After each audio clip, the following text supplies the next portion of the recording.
Europe and America, there's a growing feeling of hysteria, conditioned to respond to all the threats and the rhetorical speeches of the Soviets. Mr. Khrushchev said we will bury you. I don't subscribe to this point of view. It would be such an ignorant thing to do if the Russians love their children too. How can I save my little boy from Oppenheimer's deadly toy? There is no monopoly of common sense on either side of the political fence. We share the same biology, regardless of ideology. Believe me when I say to you, I hope the Russians will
Do la parola al segretario Gianfranco Refosco.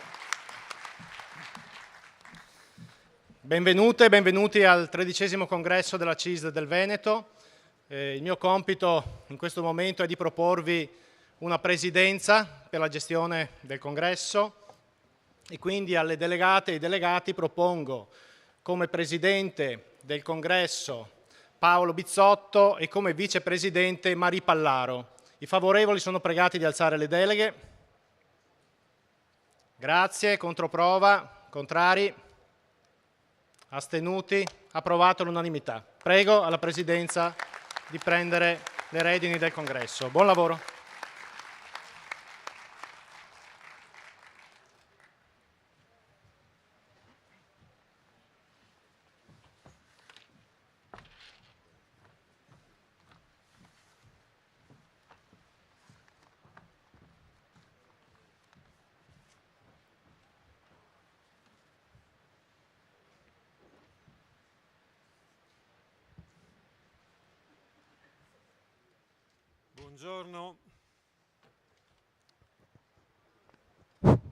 Buongiorno e grazie per l'onore di presenziare questo importante congresso in questo importante momento, difficile momento,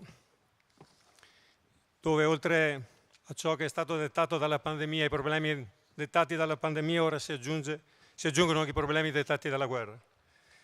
Però sono convinto che in questo importante momento questo grande sindacato che è la CISL del Veneto saprà con responsabilità assumersi saprà fare le opportune scelte e assumere i giusti comportamenti.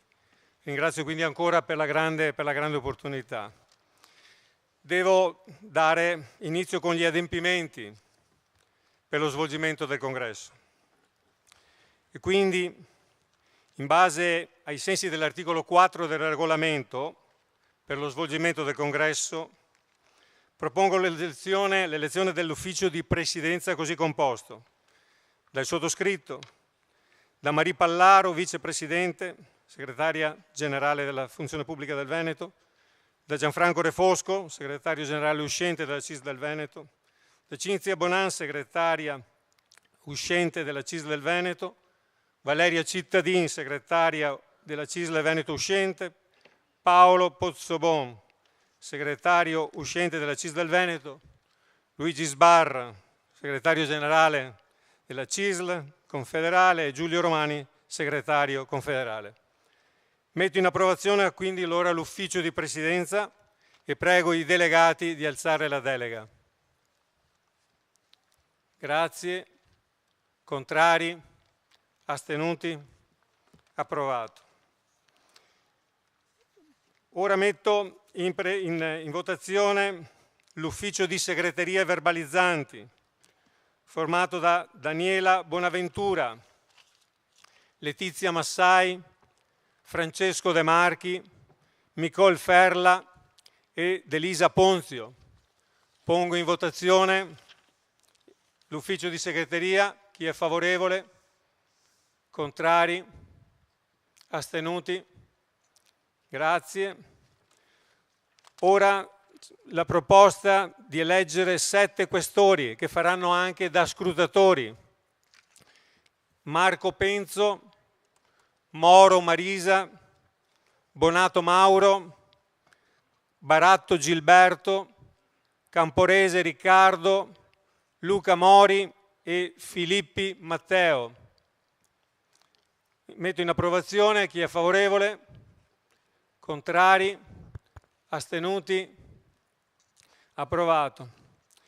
Allora informo i delegati del congresso che, come previsto dall'articolo 5 del regolamento, per lo svolgimento del congresso l'ufficio di presidenza e l'ufficio di segreteria costituiranno la commissione per il regolamento, con il compito di esaminare eventuali proposte di modifica all'ordine del giorno, di organizzare lo svolgimento dell'ordine del giorno del congresso, di autorizzare la distribuzione di documenti e di materiale. Informo anche inoltre tutti i delegati che statuto, regolamento per l'attuazione dello statuto e regolamento per lo svolgimento del congresso nell'ottica di un congresso sostenibile dal punto di vista ambientale, non sono stati stampati ma sono raggiungibili inquadrando l'apposito QR code che si trova nella delega che è stata consegnata dai capi delegazione. Per chi volesse comunque consultarne una versione cartacea, essa è disponibile presso l'ufficio di segreteria del congresso. Pongo ora in approvazione il regolamento congressuale. Si procede agli adempimenti statutari a partire dall'approvazione del regolamento congressuale già votato del Consiglio generale del 9 settembre 2021. Il regolamento congressuale è stato inviato a tutti i congressisti e congressiste e quindi si propone di darlo per letto.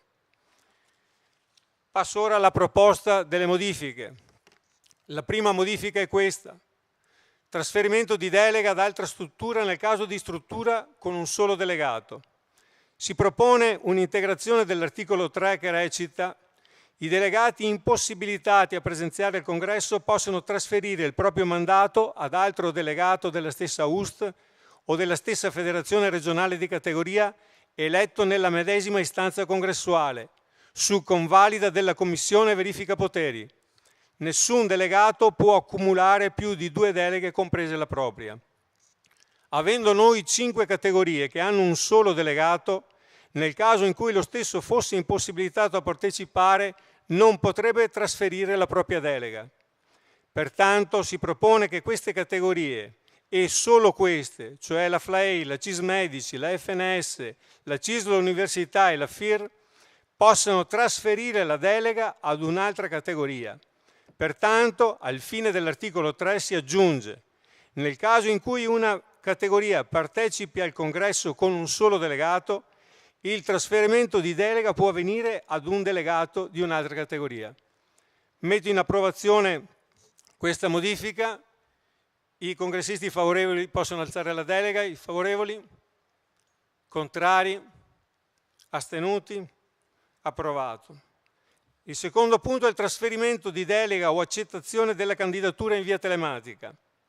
Si propone di recepire nel regolamento per lo svolgimento del 13° congresso USR Veneto quanto disposto dalla circolare confederale dello scorso 7 gennaio 2022, che prevede, nel caso in cui alcuni candidati alle diverse liste dovessero essere impossibilitati a partecipare ai congressi a causa di contagio o di quarantena, si potrà adottare la firma per accettazione attraverso un modello predisposto dalla Confederazione, unito a una copia del documento di identità da inviare telematicamente. Analoga modalità potrà essere adottata per l'eventuale trasferimento di delega. Tale documentazione dovrà essere acquisita agli atti congressuali di riferimento. Si propone pertanto di votare tale integrazione al regolamento. Favorevoli? Contrari? Astenuti? Approvato. Terza modifica: unificazione del valore delle deleghe. Al congresso sono stati eletti 10 delegati, 2 UST più 8 categorie, con il valore della delega dimezzato per una questione di resti. Per evitare il riconoscimento dei delegati che hanno il valore della delega e garantire la segretezza del voto, di unificare il valore di tutte le deleghe a 800 voti. Chi è favorevole? Contrari? Astenuti? Approvato. La quarta modifica riguarda la composizione della Commissione Mozioni. Per favorire una maggiore rappresentanza delle varie strutture nella condivisione dei documenti finali del Congresso, si propone di modificare l'articolo 5 del regolamento e prevedere una composizione della Commissione Mozioni di 12 componenti anziché i 10 attualmente previsti. Metto in votazione. Chi è favorevole? Chi è contrario? Astenuto? Approvato all'unanimità. L'ultimo punto di proposta sono del termine della presentazione delle liste. Ai sensi 24 del regolamento per lo svolgimento del congresso si propone che il termine per la presentazione delle liste venga fissato per le ore 11 del secondo giorno di congresso. Chi è favorevole? Contrari? Astenuti? Approvato all'unanimità. Ora mettiamo in approvazione tutte le modifiche complete del regolamento per lo svolgimento del congresso. Quindi Mettiamo in approvazione tutte le 5 modifiche che finora sono state votate. Chi è favorevole? Contrari? Astenuti? Approvato all'unanimità. Ora passiamo alla nomina delle commissioni, sempre per alzata di mano. Si propone, ai sensi del regolamento, all'articolo 5 del regolamento per lo svolgimento del congresso, propone al congresso di eleggere per alzata di mano con voto pro capite delegati le seguenti commissioni. La prima è la commissione per la verifica poteri, che rimane insediata nel corso del congresso e poi si trasforma in commissione elettorale. La proposta è di presidente Andrea Zanin, vicepresidente Orù Francesco e poi 6 componenti: Luca Mori, Riccardo Camporese, Marina Marcato, Marisa Moro, Cavallin Ivano e Barato Gilberto. Chi è favorevole? Alzi la delega. Contrari? Astenuti? Approvata. La seconda commissione è la commissione elettorale, che come dicevo prima è la commissione elettorale che poi si trasforma, da verifica poteri si trasforma in commissione elettorale. La proposta sono sempre gli stessi componenti, con presidente Andrea Zanin, vicepresidente Orù Francesco, i componenti Luca Mori, Riccardo Camporese, Marina Marcato, Marisa Moro, Cavallin Ivano e Barato Gilberto. Chi è favorevole? Contrari? Astenuti? C'è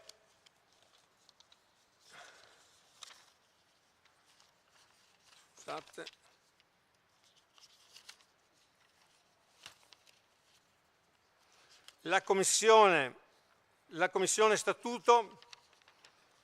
La commissione statuto è composta dal presidente Paolo Pozzobon, vicepresidente Maurizio Rizzo e 7 componenti: Giampaolo Veghini, Francesca Pizzo, Giancarlo Pegoraro, Sandra Biolo, Carla Marcheluzzo, Nicola Panarella, Stefano Pegoraro. Chi è favorevole? Contrari? Astenuti? Approvato all'unanimità. Ci sono da approvare anche, da nominare, i questori che faranno poi anche da scrutatori, nella figura di Marco Penzo, Mauro Marisa, Bonato Mauro, Barato Gilberto, Camporese Riccardo, Luca Mori e Filippi Matteo. Chi è favorevole? Contrari? Astenuti? Approvato all'unanimità.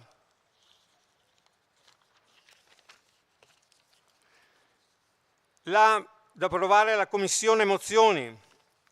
La Commissione Mozioni con Presidente Valeria Cittadin, Vicepresidente Giampaolo Veghini, componenti Consiglio Raffaele, Zanon Stefano, Franzo Alberto, Panarello Nicola, Cupani Tina, Samuel Scavalzin, Zanocco Michele, Paglini Massimiliano, Rizzo Maurizia e Biolo Sandra. Metto in approvazione. Chi è favorevole? Contrari? Astenuti? Bene, assolti i compiti e gli adempimenti per lo svolgimento del congresso, io darei ora la parola al segretario generale uscente Gianfranco Refosco, che a nome della segreteria farà la relazione introduttiva.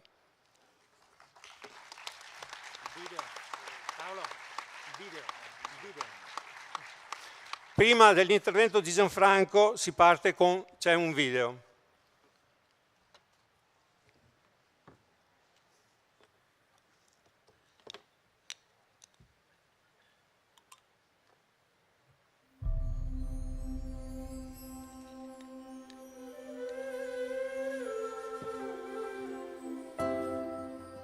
Siamo interessati a un cambiamento che probabilmente è tra quello più diffuso e più accelerato nella storia dell'umanità. Il sindacato deve stare dentro questi cambiamenti e indirizzarli affinché diventino non un fattore di aumento delle disuguaglianze e delle esclusioni, ma un fattore di valorizzazione delle persone e di inclusione sociale. Il lavoro nello stesso tempo è oggetto e soggetto delle trasformazioni. È un cambio d'epoca che stiamo vivendo. In questa realtà la CISL del Veneto è chiamata a dare un nuovo contributo. La CISL del Veneto deve sapere qual è la visione che avrà il nostro, quale sarà il futuro del nostro territorio dal punto di vista industriale, dal punto di vista delle connessioni, per cui delle reti infrastrutturali della nostra regione, l'attenzione che dovrà avere per la persona, per i temi del lavoro, dei pensionati e anche della cura dell'ambiente. Il sindacato deve stare dentro questi cambiamenti e indirizzarli affinché diventino non un fattore di aumento delle disuguaglianze e delle esclusioni, ma un fattore di valorizzazione delle persone e di inclusione sociale. Una delle fasi più interessanti e probabilmente anche potenzialmente più entusiasmanti per l'attività sindacale. Le sfide future per il sindacato, per la CISL del Veneto, è quella di saper ben interpretare questo tempo. È una sfida che riguarderà i prossimi decenni, che si può vincere solo con un sindacato che ne è consapevole e che mette in campo tantissime persone in tutti i luoghi di lavoro e nei territori in grado di affrontare questi temi. I sindacalisti della CISL devono fare quello che hanno sempre fatto, quindi prepararsi con una capacità professionale in grado di aderire alla domanda che c'è. È stata sempre la nostra caratteristica nel contrattare contrattare in modo adeguato. Conoscere la comunità, il territorio, stare con le persone e fare tanta contrattazione. Il sindacato dovrà cercare di rappresentare il lavoro che cambia. Contrattare vuol dire costruire dei progetti, delle proposte che possano trasformarsi in condizioni migliori.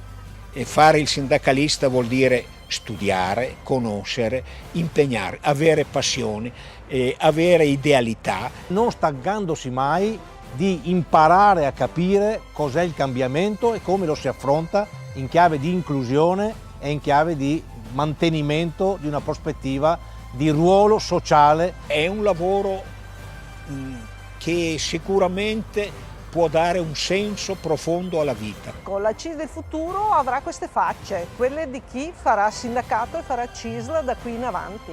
Per il sindacato si apre un grande futuro.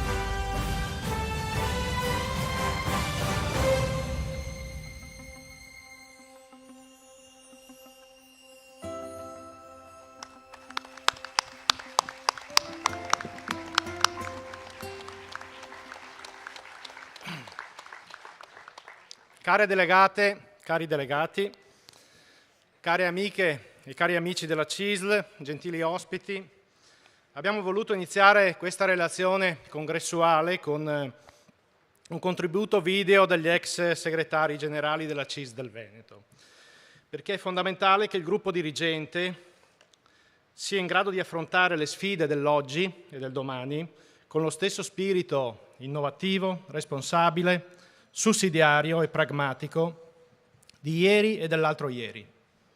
Siamo ciò che siamo oggi grazie alla lungimiranza e allo sguardo strategico di tutti coloro che con diversi ruoli e con differenti livelli di responsabilità hanno progressivamente costruito la CISL in Veneto e hanno realizzato progetti innovativi che oggi danno tutele e risposte ai lavoratori e ai pensionati della nostra regione.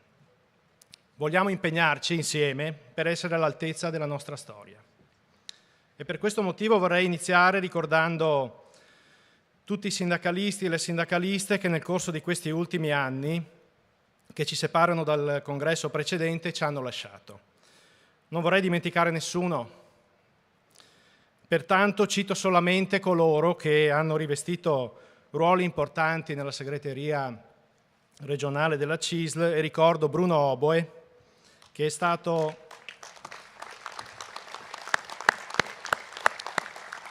indimenticato segretario generale, e Maurizio Cecchetto, grande sindacalista, una bella persona a tutto campo. Eravamo consapevoli di affrontare questo congresso in una fase delicata, di uscita graduale e ancora incerta dalla pandemia, in un contesto socio-economico di grande incertezza, in un terreno incognito sotto tanti punti di vista. Ma mai avremmo immaginato di fare un congresso con un teatro di guerra in Europa. Perché l'aggressione sanguinaria e ingiustificata della Russia di Putin all'Ucraina non è solo un barbaro attacco a quel popolo, è una dichiarazione di guerra all'Europa e ai nostri valori di libertà, democrazia e di pace. Siamo anche noi obiettivo del despota russo. Noi europei, che in 70 anni abbiamo coniugato prosperità e pace in un sistema politico complesso, certo con tutti i problemi che conosciamo, ma in una società aperta, che mette al centro delle sue regole la libera espressione e la libera scelta dei cittadini nello scegliere la forma di governo e gli stessi governanti. E stiamone certi, proprio per questi motivi Putin non si fermerà all'Ucraina. E dunque non possiamo all'inizio di questo congresso che esprimere la nostra piena vicinanza e solidarietà alle ucraine e agli ucraini, fatti oggetto di un'aggressione violenta, premeditata, ingiustificata e ingiustificabile. Questo non è il tempo degli equilibrismi tattici e ipocriti che purtroppo abbiamo sentito nel nostro Paese, anche in questi giorni da parte di chi parla di neutralità attiva. Ieri è stato bombardato un ospedale pediatrico. Come si fa a parlare di neutralità? Come si fa? Va condannato l'invasore russo, va sostenuta la popolazione ucraina che resiste e che si difende. Vanno riattivati i canali diplomatici per raggiungere al più presto un cessate il fuoco e per ripristinare completamente la sovranità territoriale ucraina. Va dato pieno sostegno, in tutti i modi, a quella parte del popolo russo che in queste settimane sta sfidando un regime dispotico per manifestare la propria contrarietà alla guerra. La Commissione e il Consiglio europeo accolgano al più presto la richiesta dell'Ucraina di avviare i negoziati per l'ingresso nell'Unione Europea dell'Ucraina. E questa guerra condiziona fortemente il nostro clima sociale in questi giorni e ci getta in una condizione di vita completamente diversa. E ci fa vivere quello che in tante parti del mondo da troppo tempo è la normalità. Tante guerre cosiddette a bassa intensità che vediamo distrattamente in televisione e che invece da vicino cambiano radicalmente l'approccio alla vita di tante donne e tanti uomini in tutto il mondo, non solo l'Ucraina. Ricordiamo la Bielorussia, l'Afghanistan, la Libia, la Siria, il Sudan, lo Yemen. Sosteniamo concretamente, con forza e con tutte le misure necessarie, i profughi della guerra ucraina. Per questo il Comitato Esecutivo della CISL del Veneto lunedì scorso ha deliberato che le ucraine e gli ucraini in Veneto siano soci onorari della CISL per quest'anno. Ma accogliendo loro, aiutando loro, ricordiamoci anche di tutte le altre guerre del pianeta e di tutti gli altri profughi che come italiani e come europei abbiamo ignorato o rifiutato. Gli odierni conflitti che sono stati definiti da Papa Francesco la terza guerra mondiale combattuta a pezzi hanno fra le conseguenze, oltre alla morte e alla distruzione, un popolo di 80 milioni di persone, secondo le stime ONU, che sono state costrette a lasciare la loro casa per fuggire da guerre o persecuzioni o gravi condizioni di incertezza. Una popolazione di profughi pari al numero degli abitanti della Germania. L'1% della popolazione mondiale è profuga. Il ridisegno degli equilibri tra le grandi potenze globali avviene anche in campo economico, all'interno del quale la pandemia ha accelerato i fenomeni di trasformazione degli assetti di divisione globale del lavoro. Gli effetti di questa trasformazione sono già presenti: la scarsità delle materie prime, la difficoltà di approvvigionamento dei semilavorati, l'incremento inaudito del costo dell'energia. Tutti questi fenomeni, che sono di ostacolo alla piena ripartenza del Paese, non sono passeggeri o temporanei, ma hanno carattere strutturale. Per affrontarli serve oggi una strategia per accorciare le filiere di produzione del valore. riconsegnando allo spazio europeo una vocazione manifatturiera che altrimenti si rischia di perdere per sempre, diventando sempre più dipendenti da altri blocchi geopolitici. E serve allo stesso tempo una strategia energetica che ci accompagni verso gli obiettivi di contrasto al riscaldamento globale e ci liberi anche dalla dipendenza russa, con una transizione sostenibile dal punto di vista economico e sociale. Tutto questo avviene in un tempo nel quale l'umanità deve affrontare una sfida per la sopravvivenza del genere umano senza precedenti. L'Agenda ONU 2030 mette al centro dello sforzo comune di tutti i paesi la sostenibilità del pianeta dal punto di vista ecologico, economico e sociale. L'obiettivo globale è quello di azzerare le emissioni di CO2 entro il 2050 per ridurre la progressione di aumento della temperatura terrestre ed evitare che la vita umana sulla Terra venga messa a rischio nel giro di poche decine di anni. Abbiamo visto quest'anno nel corso del G8 di Roma e poi della COP26 di Glasgow come il percorso per vincere questa sfida sia difficile e accidentato. Quello che è in gioco a livello politico, locale e globale è la capacità congiunta di negoziare un percorso di transizione che permetta di tutelare i sistemi sociali ed i sistemi economici dai rischi dei cambiamenti indotti dalle misure di salvaguardia del clima. Questa è la sfida. Queste grandi metamorfosi globali, che sono il rischio di una guerra mondiale nucleare, il riassetto degli equilibri geopolitici, gli effetti globali dei conflitti locali, il ridisegno delle catene globali della produzione del valore e della divisione internazionale del lavoro, la transizione verso un pianeta sostenibile, costituiscono le sfide dell'antropocene. Le guerre, i disastri climatici, le crisi finanziarie internazionali, gli incidenti nucleari, le migrazioni impattano sulla nostra vita anche se avvengono a grande distanza da noi. Non possiamo evitarlo. Tutti questi fenomeni si verificano in un unico spazio di azione planetario. Chi vuole incidere sull'impatto di questi cambiamenti lo deve fare attraverso alleanze larghe, di campo e di spazio, che abbiano dimensione cosmopolitica. Le risposte localiste, sovraniste, nazionaliste sono semplicemente irrilevanti rispetto alle metamorfosi in corso. Oggi chi costruisce i muri ottiene l'unico risultato di rinchiudersi dentro e di subire le azioni cosmopolitiche di altri attori. Per questo motivo la CISL sostiene con forza l'idea di costruire gli Stati Uniti d'Europa con forte spostamento di competenze a livello continentale. Per questo motivo abbiamo attivato insieme con ISCOS nazionale un progetto di solidarietà internazionale per sostenere concretamente i profughi che sono bloccati in Bosnia, ai confini dell'Europa, giunti fin qui con la speranza di potersi costruire un futuro migliore. E con ISCOS stiamo lavorando adesso per accogliere i profughi e le profughe dall'Ucraina. Sempre per questo motivo riteniamo che vada costruita una giusta transizione climatica mettendo al centro dell'attenzione le persone e il lavoro.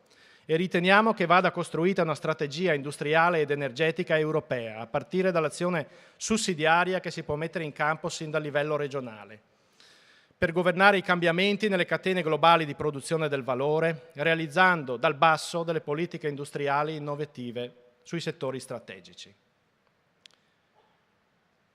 Luglio 2021. A seguito della segnalazione di alcuni lavoratori pakistani che si erano rivolti all'ufficio vertenze della CISL di Padova Rovigo, la Procura di Padova rende nota un'inchiesta nei confronti della BM Services per caporalato e sfruttamento dei lavoratori, che erano impiegati presso Grafica Veneta. I lavoratori, sottoposti a turni massacranti e condizioni economiche indegne, dopo che avevano denunciato le condizioni di lavoro, erano stati minacciati, picchiati e segregati. Gennaio 2022. La Procura di Vicenza notifica un provvedimento restrittivo a 3 manager delle fonti di Posina, nel Vicentino, con l'accusa di caporalato e sfruttamento di un gruppo di lavoratori moldavi, cui erano stati forniti falsi documenti comunitari, dipendenti di una cooperativa esterna, costretti a condizioni di lavoro insostenibili, irregolari, senza le condizioni di sicurezza e sottoposti a maltrattamenti e ricatti anche di tipo sessuale. Febbraio 2022. I carabinieri del Nucleo Tutela del Lavoro di Venezia arrestano una persona accusata ad altre 4, già arrestate nel 2020, di caporalato per aver sfruttato decine di lavoratori marocchini in aziende agricole del Veronese, del Vicentino e del Padovano. I lavoratori erano pagati meno della metà della paga oraria contrattuale ed erano alloggiati in sistemazione di fortuna, senza energia elettrica e senza riscaldamento. Sono solo 3 recenti episodi di cronaca che raccontano di condizioni del lavoro in Veneto che non riteniamo degne della storia e della cultura d'impresa e del lavoro di questo territorio. Eppure succede, e purtroppo non si sa quanti siano i casi in cui i lavoratori non hanno il coraggio di denunciare. Sono tante le vittime di queste periferie del lavoro che parlano di sfruttamento, di asservimento, addirittura in alcuni casi di riduzione in schiavitù. È una patologia che va estirpata dal mondo del lavoro nel nostro territorio. Molte storie di sfruttamento avvengono nelle frammentazioni delle catene di produzione, nei meccanismi perversi di appalti e subappalti selvaggi. Serve una forte vigilanza sulla scomposizione delle filiere, come abbiamo iniziato a fare con alcuni tavoli tematici insieme alla Regione Veneto, a partire dalla logistica. La frammentazione del lavoro esistente oggi si manifesta in molti modi nel nostro contesto socio-economico, con la persistenza del lavoro nero ancora esistente, con la crescita del numero di contratti di part-time involontario che creano condizioni di lavoro altamente precarie, soprattutto per le donne. Il fenomeno del lavoro povero nasce soprattutto da questi contratti e va affrontato creando contratti di lavoro più consistenti, non certo con il salario minimo per legge. La frammentazione del lavoro si manifesta con la persistenza e difficoltà dei giovani di entrare nel mercato del lavoro, troppo spesso con forme contrattuali precarie e senza prospettive di stabilizzazione e di valorizzazione. Tant'è che sono migliaia ogni anno i ragazzi e le ragazze venete che scelgono la strada dell'emigrazione verso altre regioni o verso altri paesi. La frammentazione del lavoro si manifesta anche con la condizione di debolezza in cui si trovano tanti, giovani o meno, che scelgono la strada del lavoro autonomo o in alcuni casi sono costretti a sceglierla. I lavoratori autonomi di oggi sono molto diversi da quelli di 20 anni fa. Precari, con contratti di basso valore, senza tutele contrattuali o sociali. Le partite IVA di oggi hanno bisogno di rappresentanza. Per questo la CISL ha creato Vivace, l'associazione dei freelance, per non dimenticare questo pezzo del mondo del lavoro. Vogliamo occuparci anche di loro.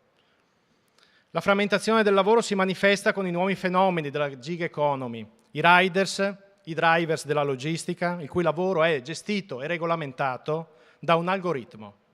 La tutela di questi lavoratori è una sfida evolutiva per il sindacato.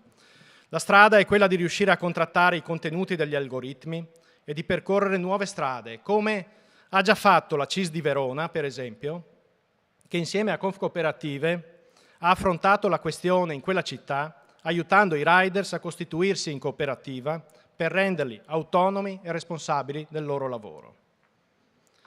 Il lavoro è frammentato anche nelle molte e diffuse crisi aziendali che mettono a rischio i posti di lavoro e rischiano di impoverire il territorio.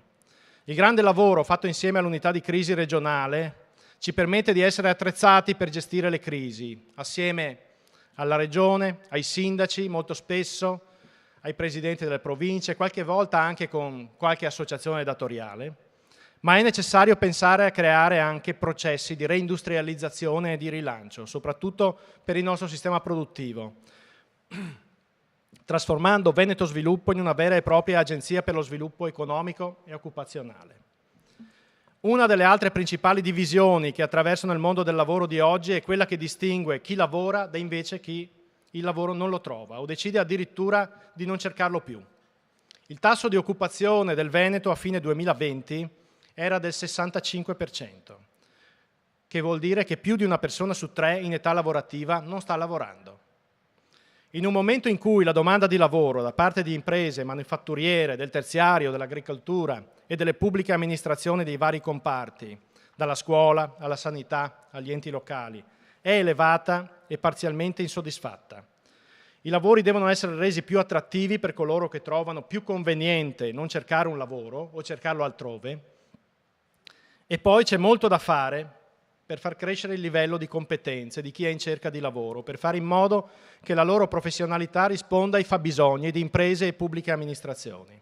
E bisogna realizzare, continuare nel percorso già iniziato, a realizzare vere politiche attive per il lavoro che permettano di incrociare meglio la domanda con l'offerta di lavoro. Un'altra ferita profonda e trasversale a tutto il mondo del lavoro di oggi è la piaga degli infortuni sul lavoro, in consistente aumento nel 2021 rispetto agli anni precedenti. Dopo un'avvertenza importante è stato varato dalla Regione il nuovo piano strategico per la salute e la sicurezza sul lavoro, il 15 febbraio scorso.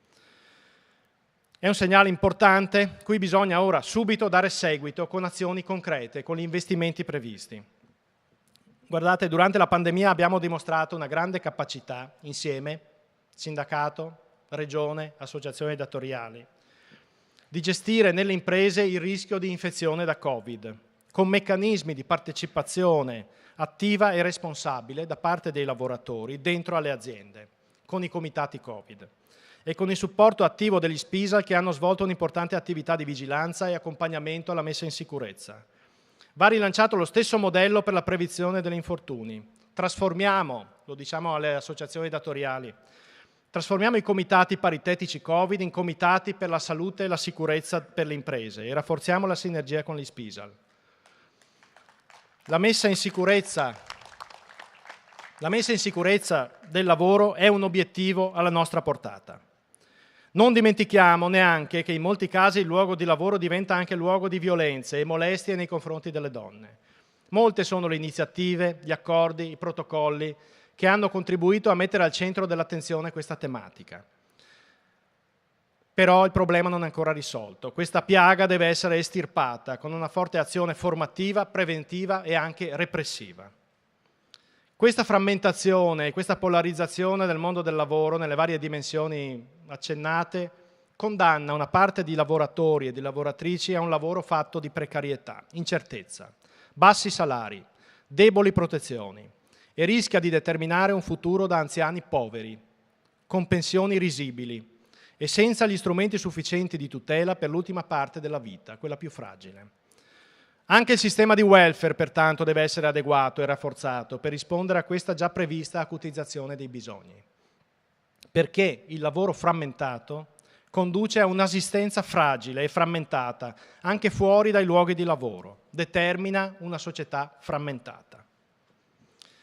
Sono tutte sfide impegnative quelle legate alla frammentazione del lavoro e se vogliamo vincerle dobbiamo mettere in discussione i classici paradigmi che stanno alla base delle attuali politiche di protezione sociale del lavoro. Il sistema esistente di tutele è stato costruito nell'era del lavoro fordista di massa. Un lavoro essenzialmente subordinato, fondato sulla contrapposizione netta fra datore di lavoro e lavoratori, e scandito dall'esecuzione puntuale di mansioni standardizzate, predefinite e specifiche. Salutiamo il Presidente della Giunta regionale, Luca Zaia, che ci ha raggiunti. Un lavoro che si realizzava in luoghi fisici ben definiti, con al loro interno molte persone che condividevano gli stessi orari e le stesse mansioni, nella stessa relazione subordinata con i loro capi, probabilmente per tutta la vita lavorativa. Era un lavoro con il lavoratore sempre parte debole, non solo contrattualmente, ma anche professionalmente e soprattutto culturalmente. Debole sia dal punto di vista del ceto sociale di appartenenza, come da quello della scolarizzazione, della strumentazione cognitiva e intellettuale a sua disposizione per dare senso alla realtà. Oggi, nel mondo del lavoro, nel lavoro delle persone è cambiato quasi tutto, persino nelle fabbriche che ancora sono definite fordiste. Il lavoro di oggi e del futuro prescinde sempre più dalle dimensioni dello spazio e del tempo condiviso. L'abbiamo visto già con il lavoro agile e sarà sempre di più così. Il lavoro si misura sulla base di flussi di informazioni prodotte e processate e soprattutto su obiettivi fissati e raggiunti. Il lavoratore di oggi in molti casi non è più valutato sulla base della disciplina con cui applica le disposizioni gerarchiche, ma sulla sua capacità di essere autonomo, responsabile, proattivo, sulla efficacia con cui riesce a gestire con spirito di iniziativa le relazioni e le criticità che incontra nello svolgere il proprio compito. Il lavoratore oggi non è più genericamente alla mercé del suo titolare, anzi, spesso in molte nostre aziende venete abbiamo lavoratori con più strumenti culturali e cognitivi dei loro capi o datori di lavoro. Per una grossa fascia di lavoratori oggi Il rapporto di lavoro non è una semplice e costante contrapposizione di interessi con l'imprenditore, ma spesso è condivisione di obiettivi, di progetti e anche spesso di empatia per le sorti dell'impresa. Molti lavoratori nella loro esperienza concreta non vivono il lavoro come un processo di sfruttamento o brutalizzazione, ma anzi molto spesso hanno la passione per il lavoro ben fatto e per la soddisfazione se il prodotto del proprio lavoro è a regola d'arte. E allora la tutela del lavoro e anche la sua rappresentanza si devono fondare su basi nuove e diverse da quelle tradizionali. La CISL non ha nostalgia della catena di montaggio fordista. Al contrario, pensiamo che ci siano nella società contemporanea tutte le condizioni per liberare il lavoro, superare le forme di sfruttamento e di asservimento e per fare del lavoro delle persone una possibilità di emancipazione e di realizzazione di sé. La nostra mission come sindacato del futuro è quella di sconfiggere le forme di lavoro che negano e calpestano la dignità della persona, per permettere il riscatto personale, culturale e professionale di ogni lavoratrice e di ogni lavoratore. Primo Levi diceva che l'amare il proprio lavoro, che purtroppo è privilegio di pochi, costituisce la migliore approssimazione concreta alla felicità sulla terra. Ma questa è una verità che non molti conoscono. Questa affermazione di Primo Levi ci deve far riflettere. Il fatto che amare il proprio lavoro sia un privilegio destinato a pochi è un destino o è un fatto storico?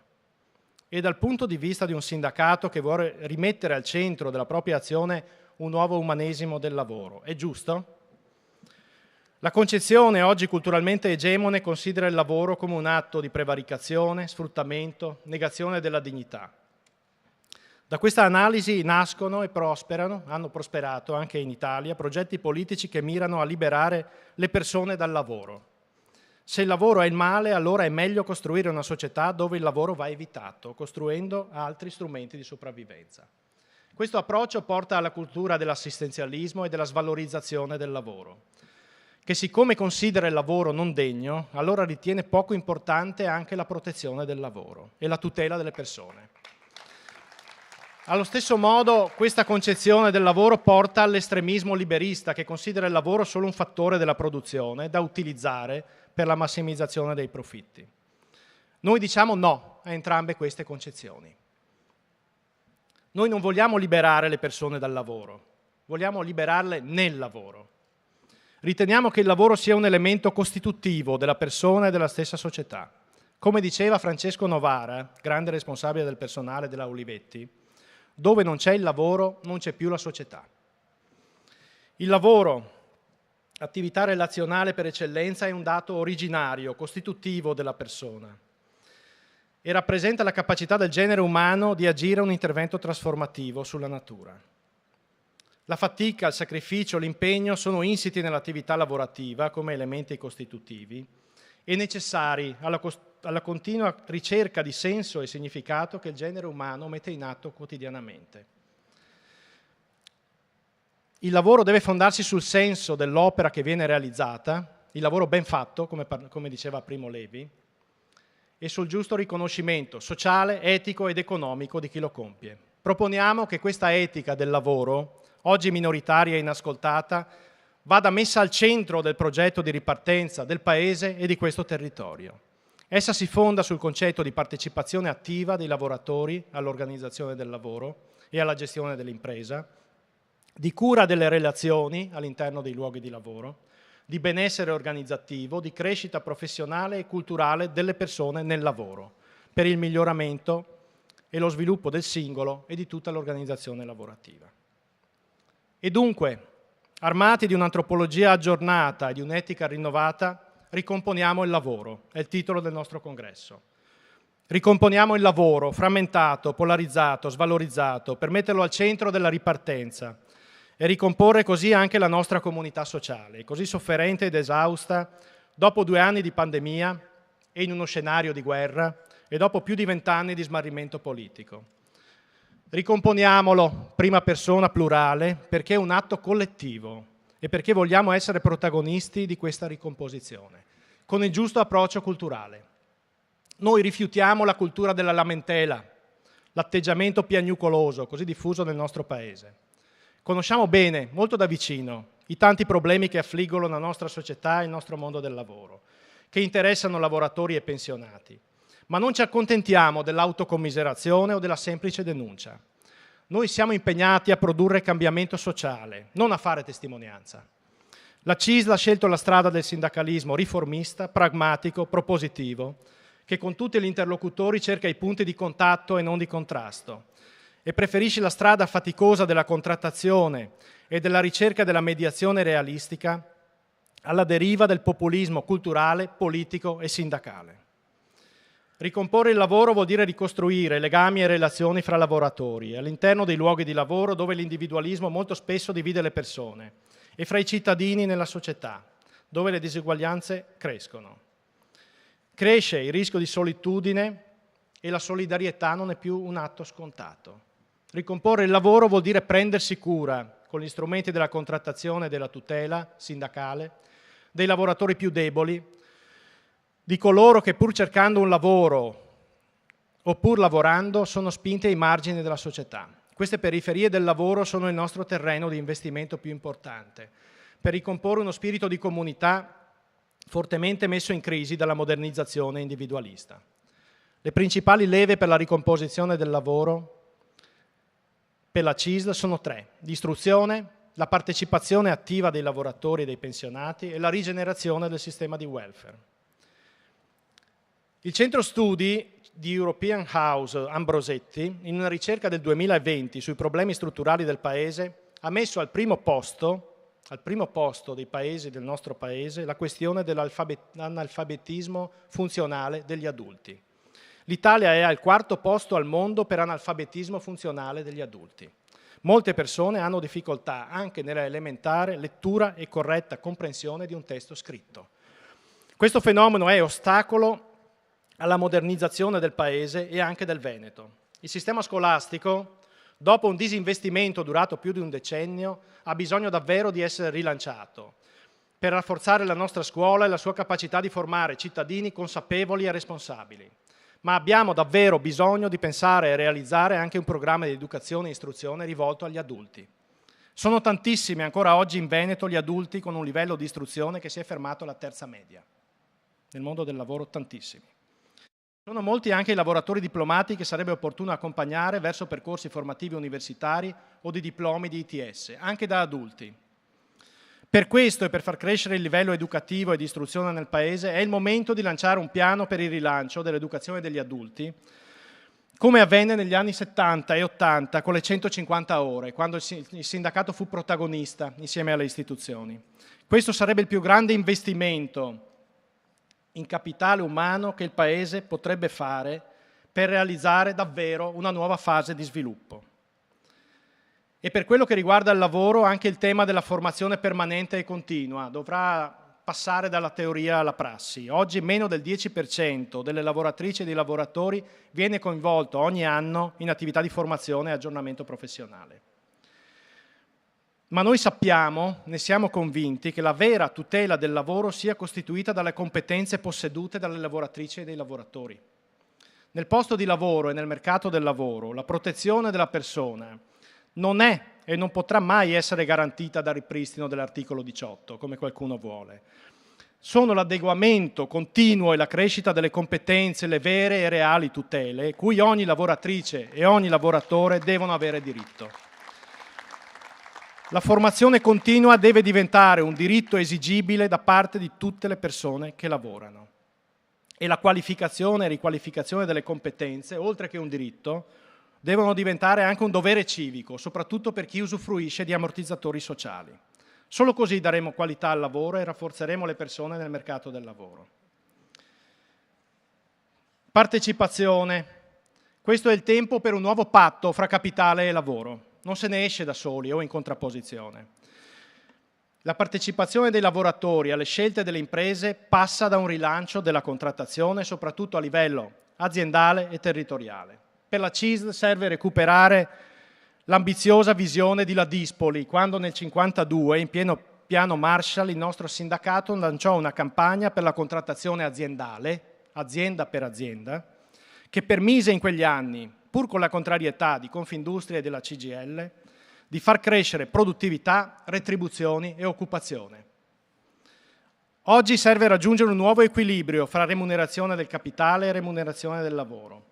Serve davvero realizzare una nuova politica dei redditi che passi dalla contrattazione e che passi da questo circolo virtuoso, produttività da far crescere, occupazione da far crescere, salari da far crescere. E oggi, in un mondo del lavoro costituito da filiere complesse, è anche necessario mettere in pratica una contrattazione inclusiva, che non si occupi solo di una parte delle filiere produttive, ma che in un'ottica intercategoriale e intercontrattuale sia in grado di tenere conto di tutto il variegato mondo del lavoro presente nei siti produttivi e di tutte le forme con cui il lavoro è contrattualizzato all'interno dei sistemi produttivi e lavorativi. La contrattazione inclusiva è la via maestra per combattere il dumping contrattuale. La sfida della partecipazione, della sussidiarietà e della mutualità del resto è la strada già intrapresa da una trentina d'anni dalla progettualità bilaterale in Veneto, con l'EBAV per l'artigianato e più recentemente con il Fondo San in Veneto, che stanno dando da decenni risposte concrete e apprezzate a lavoratori e imprese, e con Solidarietà Veneto, il nostro fondo pensione negoziale, che continua un percorso di successo nella tutela fondamentale dei lavoratori e di protagonismo partecipato anche nelle strategie di investimento nell'economia reale. La storia di questi progetti insegna che nella nostra regione le parti sociali, insieme, possono tracciare percorsi di innovazione, arrivando anche prima della politica a capire problemi e soluzioni per il tessuto economico e sociale. Con CGIL e UIL la pandemia ci ha visti uniti in Veneto in importanti iniziative e accordi con la Regione e con le controparti datoriali.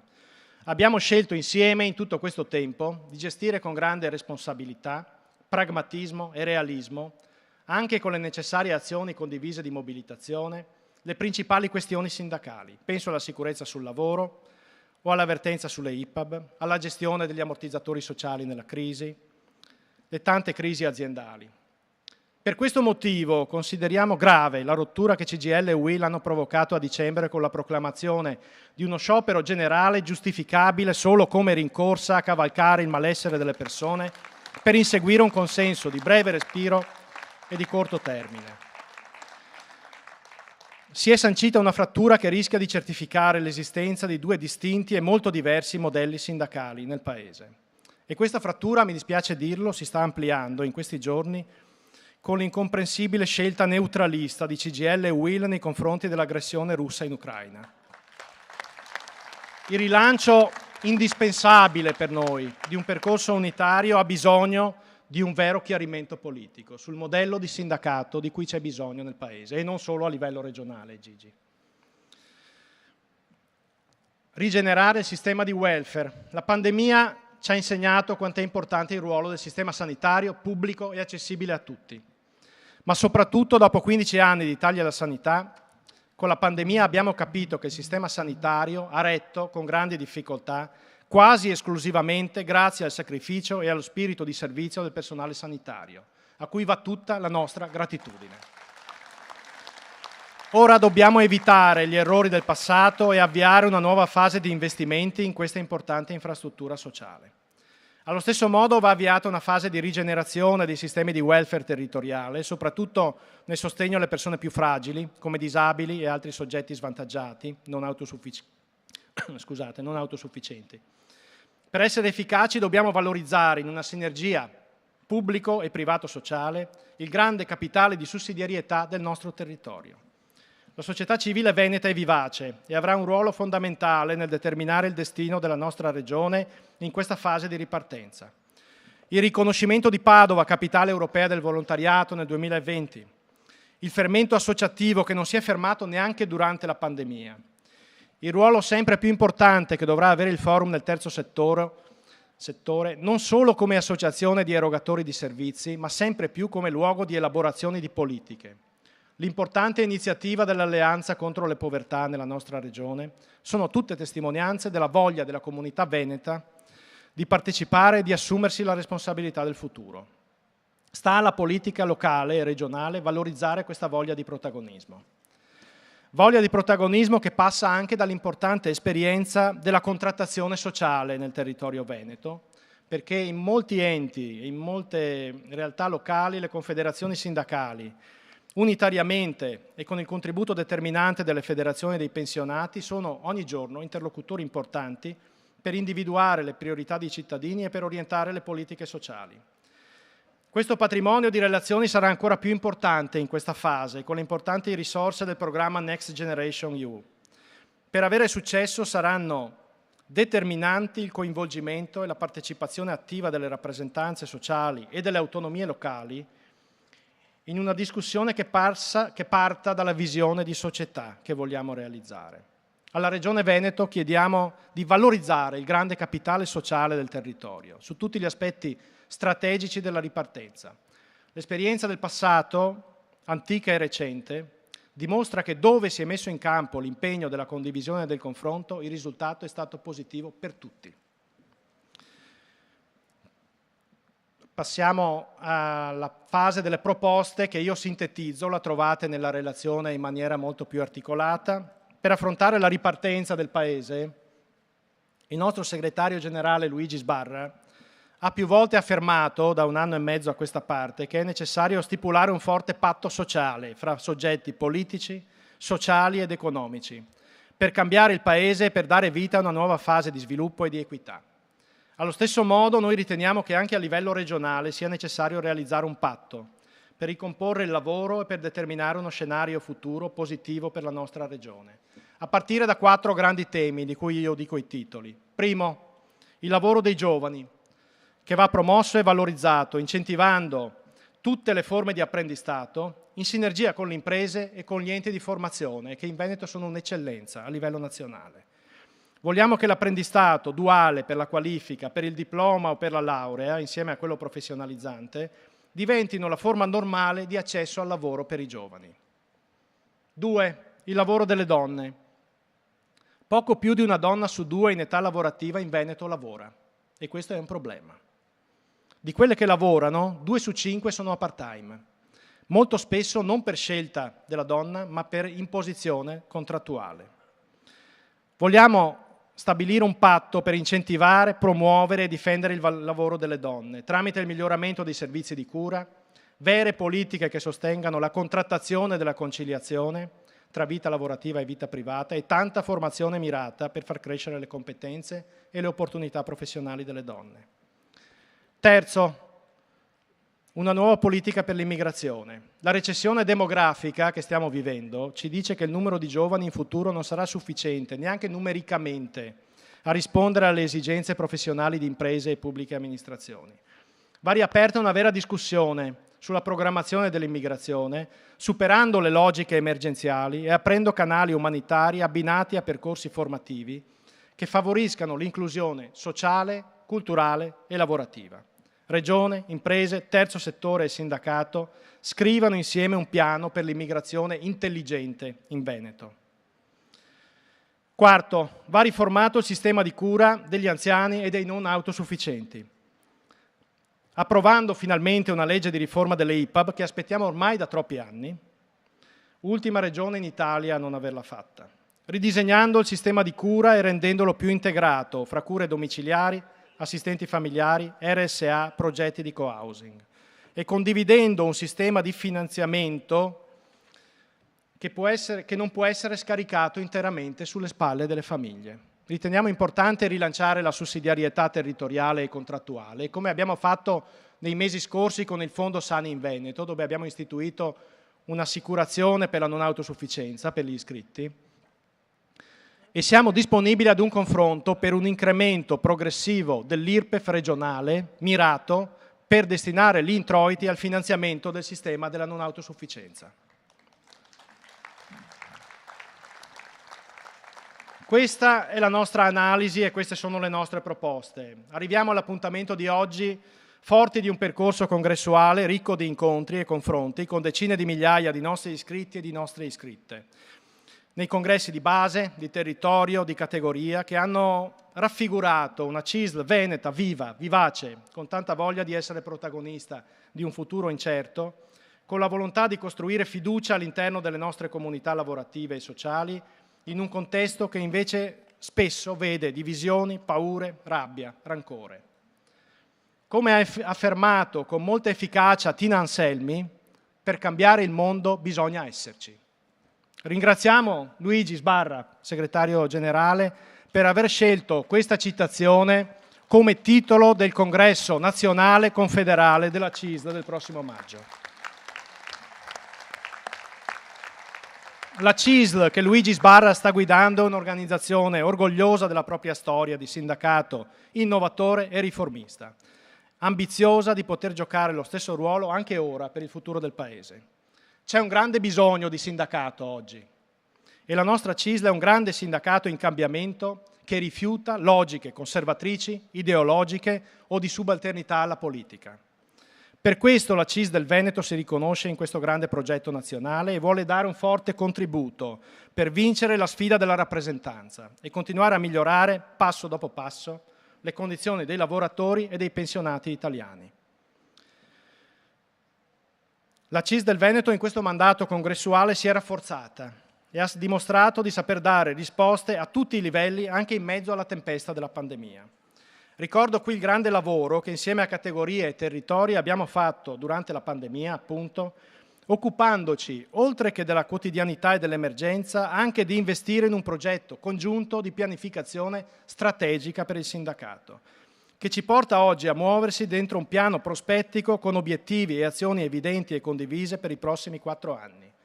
La mappa strategica, costruita con il laboratorio di pensiero strategico ITS in Veneto, ci porta oggi a essere la prima organizzazione sindacale europea ad aver abbracciato la metodologia del pensiero strategico per prepararsi alle sfide evolutive dei prossimi anni. Vogliamo che tutte le sindacaliste e tutti i sindacalisti della CISL del Veneto diventino pensatori strategici, per essere portatori di cambiamento e di equità nel proprio ambito d'azione. Ringrazio tutte le delegate e i delegati, le attiviste e gli attivisti, le operatrici e gli operatori, le segretarie e i segretari di tutte le categorie e di tutte le strutture sindacali territoriali, per tutto quello che quotidianamente viene messo in campo per ricomporre il lavoro e la nostra comunità e per mettere le persone sempre al centro della nostra cura e della nostra attenzione. Voglio ringraziare anche tutte le donne e gli uomini che operano nel nostro sistema dei servizi e negli enti e associazioni della CISL, dal patronato, INAS, al CAF, agli uffici vertenze, alle politiche attive per il lavoro, alla formazione con il nuovo IAL, agli sportelli dell'artigianato, all'Adiconsum, al SICET, all'Anteas, che stanno davvero mettendo in pratica un vero sistema di welfare sindacale che dà risposte alle persone nelle transizioni lavorative, familiari, personali e sociali. Questa segreteria regionale, infine, avrebbe potuto fare ben poco senza un grande, costante e appassionante lavoro dello staff politico dell'Unione Sindacale Regionale e di uno staff tecnico presente, paziente e competente. Grazie a tutte e a tutti per essere una vera squadra. E facciamoli un applauso anche per il lavoro che ci porta a fare questo congresso oggi. Per chiudere vorrei prendere in prestito le parole di una nostra iscritta, un'infermiera di rianimazione, che ha partecipato con un racconto a una bella iniziativa della nostra funzione pubblica di qualche mese fa, un concorso letterario per iscritte della categoria. Lei ci spiega, con parole semplici, qual è il senso del lavoro, in particolare del lavoro di cura, in questo tempo di pandemia. Sono le sue parole. Portiamo il sorriso, la solidarietà e la comprensione, non dimenticando mai il rigore tecnico. Siamo insegnanti che fortificano la formazione e la motivazione delle giovani leve. Ci commuoviamo ricevendo un grazie per le cure prestate. Ci arrabbiamo sconsolate di fronte alla sconfitta professionale e alla perdita di un degente. Siamo consapevoli che prima di ogni cosa ci deve essere il bene del paziente, inteso come persona nella sua totalità, e che prima dei nostri problemi ci sono quelli dei malati in cura. Penso che con queste parole, testimonianza di un modo di essere e di fare di ogni giorno, ci sia una lezione potente sul significato del lavoro. In queste parole per noi oggi c'è lo stimolo a rafforzare l'impegno per promuovere il lavoro, tutelarlo, valorizzarlo ogni giorno e in ogni condizione. A tutti noi, buon lavoro.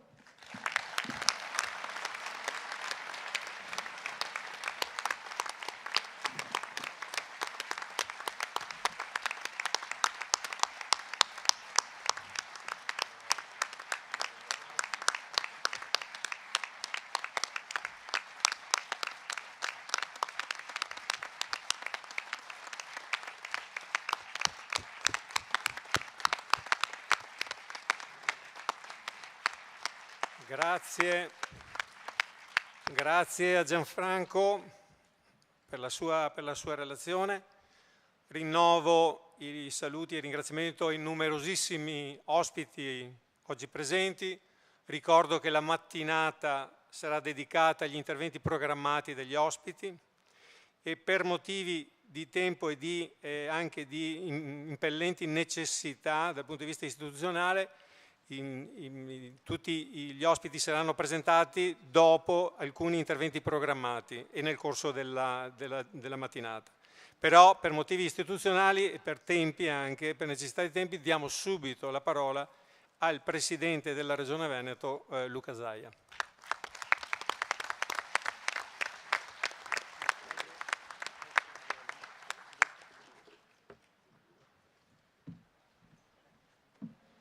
Sì, grazie. Un saluto al segretario generale Sbarra e ovviamente a Gianfranco Refosco, il nostro segretario, a tutto il direttivo. Adesso io non so quali siano i termini, la segreteria regionale si deve dire. E un saluto anche a tutti voi. Io mi scuso, ma guardate, ho fatto 2 videoconferenze qui sul parcheggio in macchina. Devo tornare a Marghera. Oggi abbiamo peraltro la conferenza straordinaria dei Presidenti e lo Stato-Regioni all'1:30. Potrei fare un intervento molto breve, magari anche con una battuta, no? Potrei dire che abbiamo avuto 7 anni di vacche magre, io spero arrivino anche quelle grasse prima o poi. E ve lo dico perché è un momento tragico. Io sono quello che dice sempre, segretario Sbarra, solo i pessimisti non fanno fortuna. A proposito, grazie per aver citato Tina Anselmi, una grande veneta che ha dato vita con civiltà, no aspettate, fermila, con civiltà ha dato vita a quello che noi dovremmo dire in ogni istante, al sistema sanitario nazionale. Perché non vorrei che qualcuno se lo fosse dimenticato che è stata la grande Tina Anselmi, che noi comunque commemoriamo, ricordiamo, a dar vita al sistema sanitario nazionale. Dico che la congiuntura non è facile, ho seguito con attenzione Gianfranco la tua relazione. Dico anche che in questo momento, uscendo dalla pandemia, già questa mattina ne abbiamo parlato alla conferenza dei presidenti, nella speranza che già dal 31 marzo, con la fine dello stato d'emergenza, si possa pensare anche a una fine delle restrizioni e quindi a un lento ritornare alla normalità, che è quello che sta accadendo un po' in giro per il mondo oggettivamente. Dall'altro la vicenda ucraina ci preoccupa non poco. Siamo ai limiti di rendere mondiale un conflitto che ancora per il momento lo è già mondiale dal punto di vista finanziario, delle materie prime, di tutte le ricadute che ha nelle nostre società e nelle nostre imprese, ma rischia veramente di coinvolgere il mondo intero. Questo è un conflitto che va condannato senza se, senza ma, questo l'abbiamo detto dal primo giorno. Qualcuno nelle prime ore si è agitato perché io l'ho definito una follia criminale, ma che cos'è sta roba? Bisogna essere fuori di testa per fare una roba del genere. Noi abbiamo una previsione, uno dei punti, dei 4 punti del segretario Refosco, giovani, donne, immigrazione e IPAB. Uno dei punti parla di immigrazione. Noi adesso abbiamo una prospettiva di 1 milione di profughi in Italia, il Veneto farà la sua parte. Peraltro voglio ricordarvi che i veneti, a quel numero verde che io come commissario, uno dei tanti commissariamenti che mi sono trovato a gestire, ho dato, hanno già dato disponibilità per 5.000 alloggi. Ve lo dico ufficialmente qui al congresso della CISL. 5.000 veneti hanno chiamato per dire a casa mia c'è un posto. Perché questa è una comunità, segretario Sbarra, che conosce una persona ogni 5 che fa volontariato. E il 70% dei nostri ragazzi, ricordiamolo questo, intervistati, dice io sarei disposto a fare volontariato se qualcuno mi proponesse qualcosa, e questo è il grande valore di questa comunità. Io ogni tanto faccio la battuta, io dico sempre quello che penso, lo sapete, a volte litigo, ma insomma penso di essere riconosciuto come uno che se dice una roba la fa. Dico, la CISL è come la Panda, se non ci fosse bisognerebbe inventarla. Io non è che ho simpatia o antipatie per i sindacati, però guardo le cose, guardo la gente nella palla degli occhi. C'è chi davanti alla pandemia ha fatto solo casino, ha rotto le palle, e c'è chi ha detto siamo qua, ci tiriamo sulle maniche e lavoriamo in squadra. La CISL ha rappresentato questo modo di fare. Io ricorderò sempre le telefonate di Re Fosco quando mi diceva Re Fosco ascoltami, scusa un attimo. Ricorderò sempre le telefonate di Re Fosco quando, ti ricordi, prima fase del Covid, non mi chiamava per dire far la zecca a Garbugli, ma mi diceva cosa possiamo fare? Le case di riposo, le RSA, le mascherine, i test. Cioè, questo è il lavoro di squadra che noi vogliamo. Il lavoro che abbiamo fatto, tu prima l'hai citato rispetto al tema della sicurezza nel lavoro. Cioè, possiamo ancora accettare di avere un report che sembra un report di guerra rispetto ai morti sul lavoro. Il Veneto ha dato tanto rispetto a questo. Per carità, poi ogni decesso sul lavoro ha una sua storia, ha una sua genesi, però è pur vero che noi non possiamo rimanere lì inermi davanti a quello che sta accadendo. Ma tornando all'Ucraina, noi avremmo probabilmente la necessità di dare ospitalità, e lo faremo, a 40-50 mila persone che scappano dalla morte e dalla fame.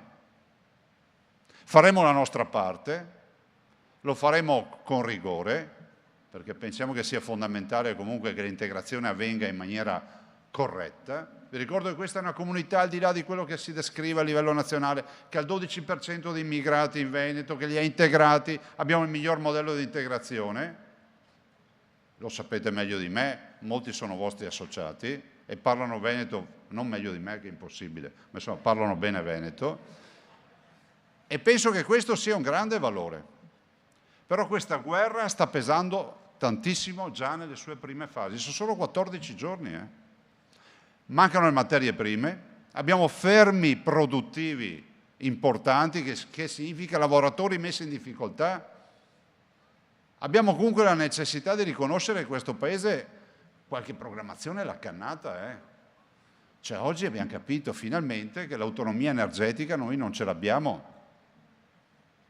Però sentite un po' tutti, noi abbiamo colpa, perché c'ho i salti d'acqua in montagna, mi dite che c'è il comitato che non vuole la centralina per produrre energia, c'è qualche posto dove tira un po' di vento, mi dite che non ci vogliono le pale eoliche, c'è qualche altro posto dove potrebbero mettere qualche pannello solare, non sto parlando a terra, ma in generale, voi sapete che abbiamo 3/4 del Veneto a vincolo paesaggistico, dove li metti questi pannelli sui tetti? Se qualcuno non ci dà una mano, allora forse vale la pena anche che guardiamo un po' alla cultura dello sviluppo. Prima, tu lo dicevi prima, no? E forse il vero cambiamento è un cambiamento culturale nell'approccio che noi dobbiamo fare. Hai ragione quando parli del modello fordista, nonostante io chiacchierassi anche con Giordani prima, ti ho ascoltato. Allora, questa regione ha, si dice, 600.000 partite IVA. Beh, noi non abbiamo un modello fordista ed è stata la nostra fortuna. Modello fordista vuol dire che entra la verga di ferro e esce l'automobile da quel capannone. Il nostro modello è quello del distretto industriale diffuso, segretario Sbarra.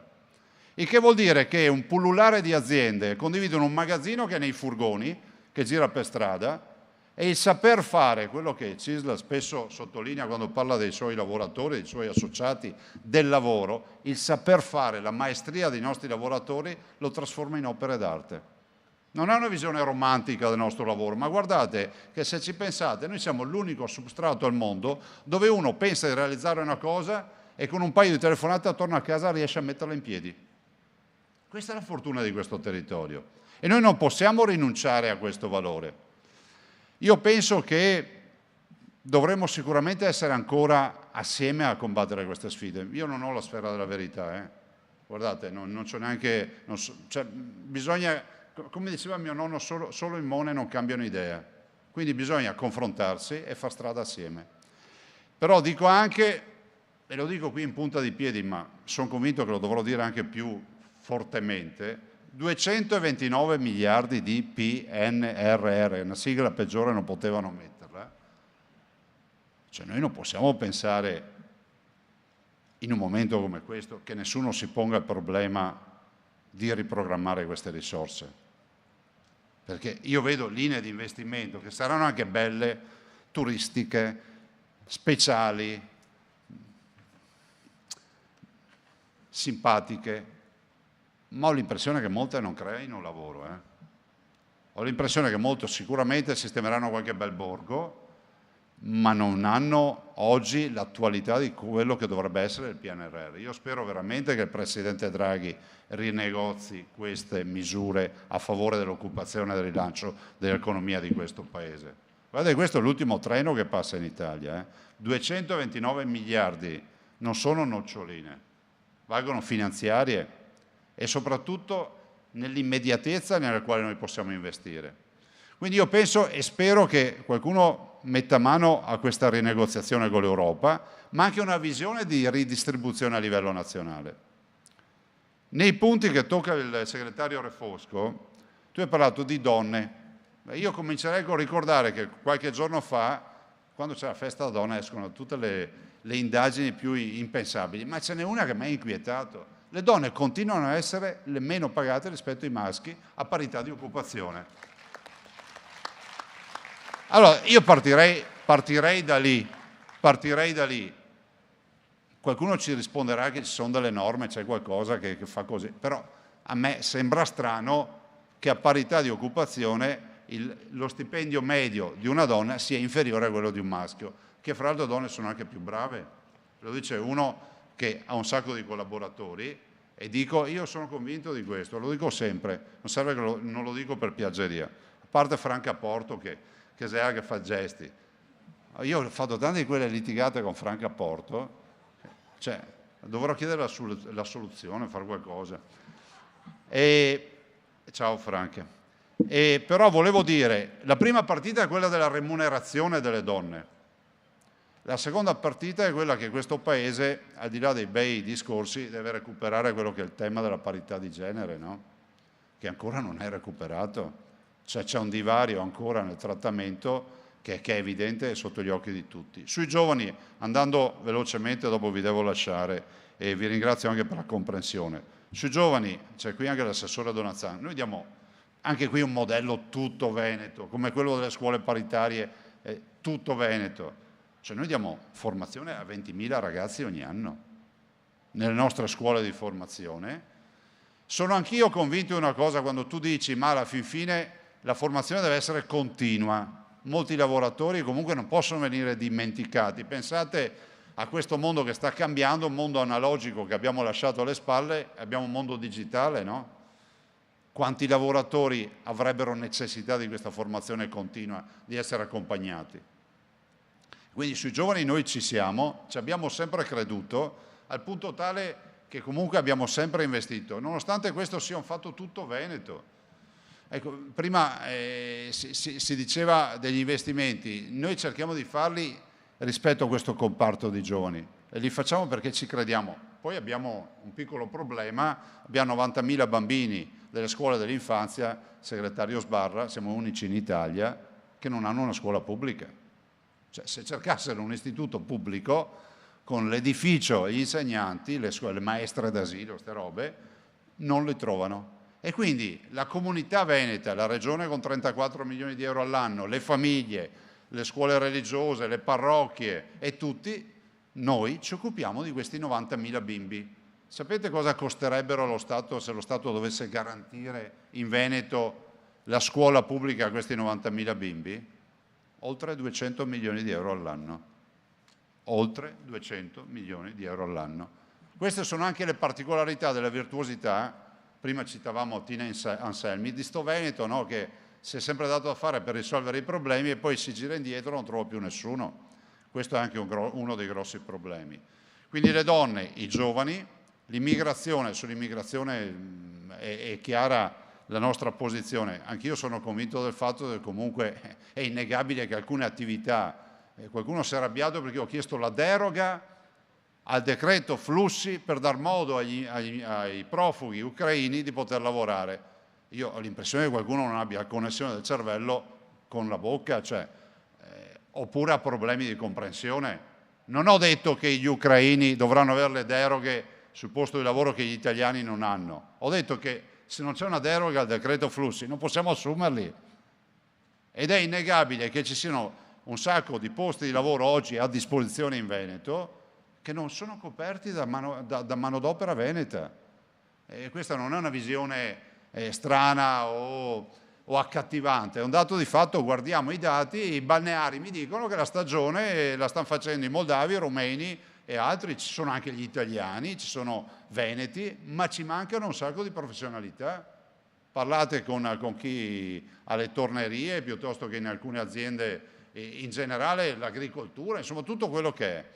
Quindi assolutamente noi siamo della partita su questo. Ultimo aspetto, riforma delle IPAB. Anche lì, tu lo sai, è rappresentato dal fatto che anche lì noi abbiamo un modello, è vero che siamo gli ultimi in Italia, ma abbiamo anche un modello che è assolutamente particolare. La riforma è scritta, l'assessore Lanzarin intende portarla avanti, me ne ha parlato. Di certo bisogna far coniugare tutta una serie di aspetti. Colgo il tuo riferimento che dicevi verso la fine rispetto a un'eventuale disponibilità, e questo vi fa onore, perché alla fine vi ha detto noi siamo disposti a sostenere le tasse se si parla di autosufficienti. Questo vi fa onore. Vi fa onore perché tu l'hai detto pubblicamente. Voi sapete che noi siamo l'unica regione in Italia che per colpa mia non applica tasse regionali, quindi noi ogni anno non preleviamo dalle tasche dei veneti 1.179 milioni di euro.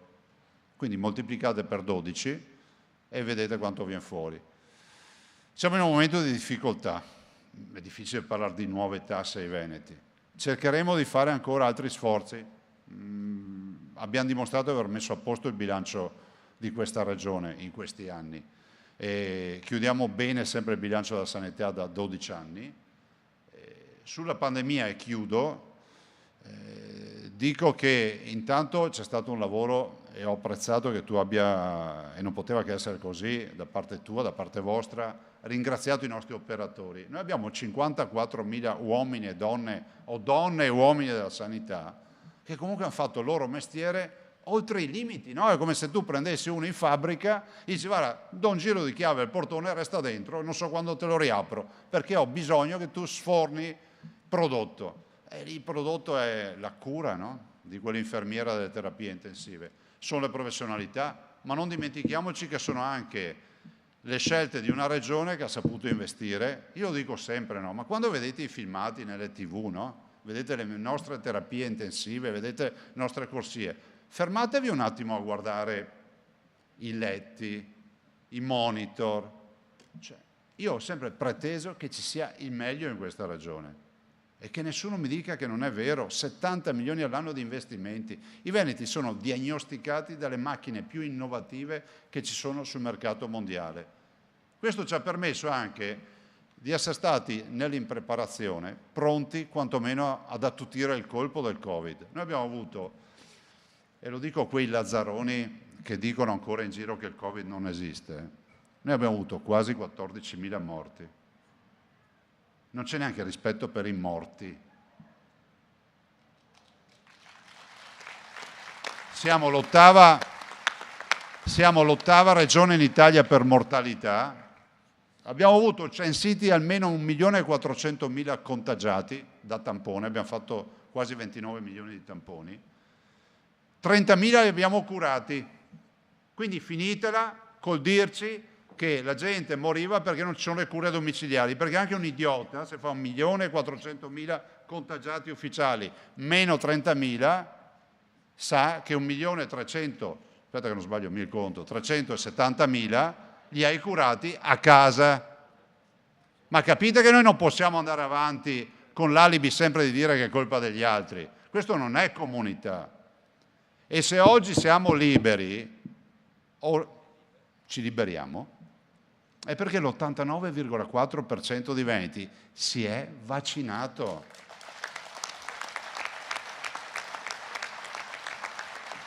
Qualcuno dice, l'avete fatto L'avete fatto perché avete preso paura, io ho 3 dosi, l'avete fatto perché avete preso paura, l'altruismo non esiste. No, noi abbiamo capito che se non ci vaccinavamo qua non ne venivamo più fuori. Vi do il dato di oggi, c'è 1 migliaio di persone in ospedale, 73 in terapia intensiva, c'ho 3.600 contagiati stamattina, c'è ospedale più o meno in calo, un migliaio di pazienti. Dicembre 2020 avevo 1.700.000 contagiati e avevamo 200 morti al giorno. Capite cosa vuol dire la vaccinazione? Quindi ringrazio anch'io gli uomini e donne della sanità, tutti veramente uno ad uno. Io ho chiesto un sacco di sacrifici, ne ho messi 1.600 per quasi un anno a vaccinare su 60 centri vaccinali e abbiamo tentato di gestire comunque 68 ospedali erogando 80 milioni di prestazioni sanitarie. Questi sono i veneti, c'è altro da dire. E quindi chiudo ringraziando ancora per l'ospitalità, scusandomi ma devo andare ovviamente per seguire sta vicenda dell'Ucraina, e ringrazio ancora. Su Tina Anselmi, torno all'aspetto iniziale, dovremmo fare qualcosa di più, quindi grazie intanto per la citazione, per cambiare bisogna esserci, però penso che questo possa essere un valore non solo del ricordo, ma anche del valore della Veneta e dei Veneti e di quello che noi siamo, perché lei comunque è l'essenza, no? Io non l'ho mai conosciuta, però ho letto la sua biografia, ho visto le carte, ho visto la sua attività parlamentare e porta l'essenza di quello che è il Veneto. C'è un problema, lo risolvi. Noi siamo fatti così. L'assistenzialismo, segretario Sbarra, qui da noi non sappiamo neanche che cos'è, perché comunque ci siamo sempre arrangiati. Grazie e buon lavoro, grazie. Grazie Presidente. La parola ora al Sindaco di Padova, Sergio Giordani.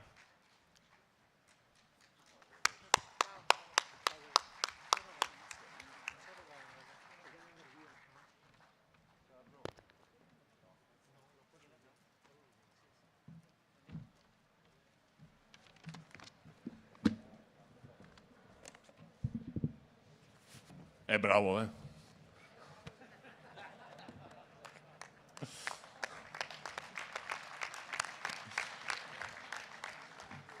E gli anni passano.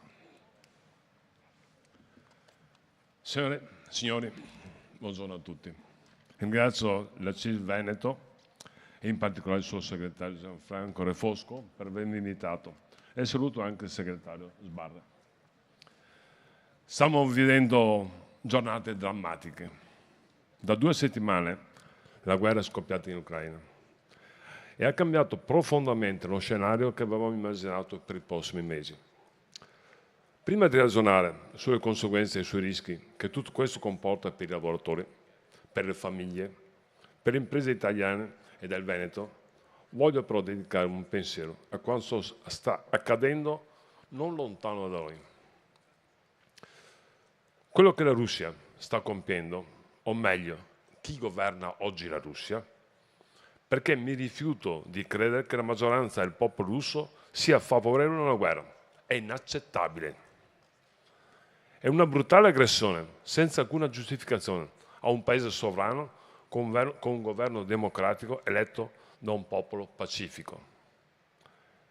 È di fatto una dichiarazione di guerra, anche ai valori di pace, di libertà, democrazia, che da 70 anni sono elementi fondanti non solo del nostro Paese, ma dell'intera Unione Europea. Per questo bisogna essere chiari e sostenere una soluzione diplomatica al conflitto che fermi la guerra, liberi l'Ucraina dalle truppe di invasione e ponga le basi per il futuro di pace e tolleranza. Il primo obiettivo da ottenere è la protezione della popolazione civile. Abbiamo il dovere di sostenere con atti concreti il popolo ucraino, sia quello che oggi è rimasto nel paese, sia di tanti profughi che stanno fuggendo dalla guerra e giungono anche qui nel Veneto. Io mi auguro, come tutti, che la guerra finisca più presto, ma se questo non dovesse accadere, dobbiamo immaginare che i profughi che sono giunti qui, percorsi di seguito e inclusione sociale, e sono sicuro che la grande solidarietà che i lavoratori hanno sempre manifestato nei confronti di chi soffre ed in particolare chi è in difficoltà, farà sentire la sua forza. Un sostegno dovrà esserci e concreto da parte delle istituzioni, delle imprese e di tutto il mondo produttivo. Purtroppo, come accennavo all'inizio, questo conflitto ha causato già degli effetti a livello economico molto rilevanti, che creano più di una preoccupazione. Esattamente un mese fa, proprio in questa sala, dialogavamo sulle prospettive che gli investimenti previsti dal PNRR offrirono al nostro territorio, anche per l'occupazione e per la qualità, oltre che il numero dei posti di lavoro. Parlavamo di ripartenza, dopo 2 anni di pandemia. Oggi lo scenario è radicalmente diverso. Il prezzo dell'energia è schizzato alle stelle e le imprese che sospendono la produzione per i costi sostenibili non sono più casi isolati. Le molte aziende venete che hanno relazione con la Russia e l'Ucraina vedono bloccati la produzione e gli scambi commerciali. Le circostanti sanzioni internazionali che ci auguriamo portino il leader russo a un tavolo di una vera trattativa hanno ripercussioni anche sulla nostra economia. La ripartenza ci pareva ormai vicina grazie al PNRR e a portata di mano rischia di essere vanificata.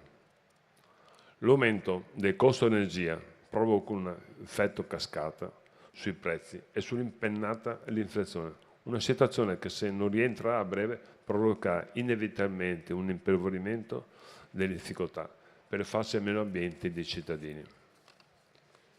Mi auguro che le autorità competenti, siamo anche noi molto attenti a bloccare sul nascere possibili speculazioni di pochi a danno di tutte le altre comunità, specie sul fronte dei prezzi e della disponibilità dei generi di normale consumo. Dobbiamo tenere le risaldi e rafforzare quella coesione sociale che ha permesso al nostro Paese di superare la difficilissima fase della pandemia. Il sindacato, e la CISL in particolare, ha sempre svolto in questo senso un ruolo importante e manifestato un grande senso di responsabilità. Questo non è il momento delle contrapposizioni politiche, delle polemiche, per guadagnare qualche consenso in vista delle prossime elezioni. Questo è il momento della responsabilità e della concretezza da parte di tutti noi. I cittadini che incontro ogni giorno mi parlano delle bollette del gas e della luce, che non sanno come pagare con la pensione. Mi manifestano la loro paura per la guerra, che ha troppe ombre e similitudini con il momento più buio del secolo scorso, per essere ridotta a semplice conflitto locale. Ma i miei concittadini, e questo mi scalda il cuore, nonostante queste preoccupazioni, mi chiedono di aiutare e sostenere i profughi ucraini, in massima parte donne e bambini, che arrivano in massa in questi giorni. Gli incarichi pubblici che ricopriamo, seppur in ruoli diversi, ci richiamano a uno sforzo ulteriore di serietà e concretezza. Le amministrazioni comunali hanno, come voi e lo sapete, pochissime, se non nulla, strumenti per contrastare il caro energia.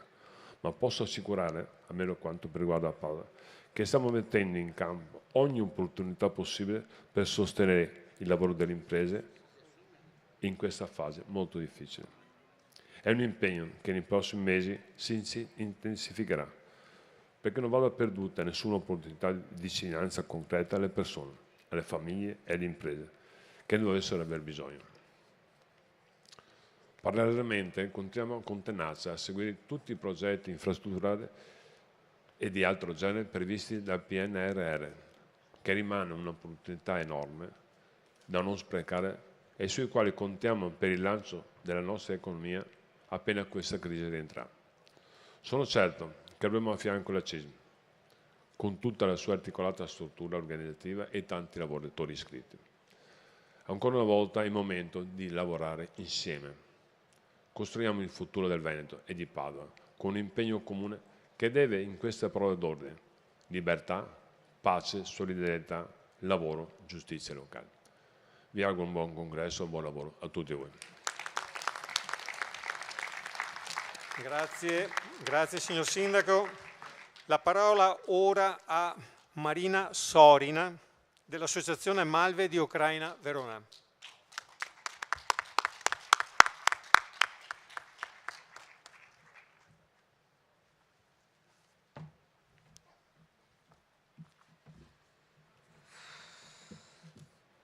Qualcuno mi sistema il microfono, devo saltellare.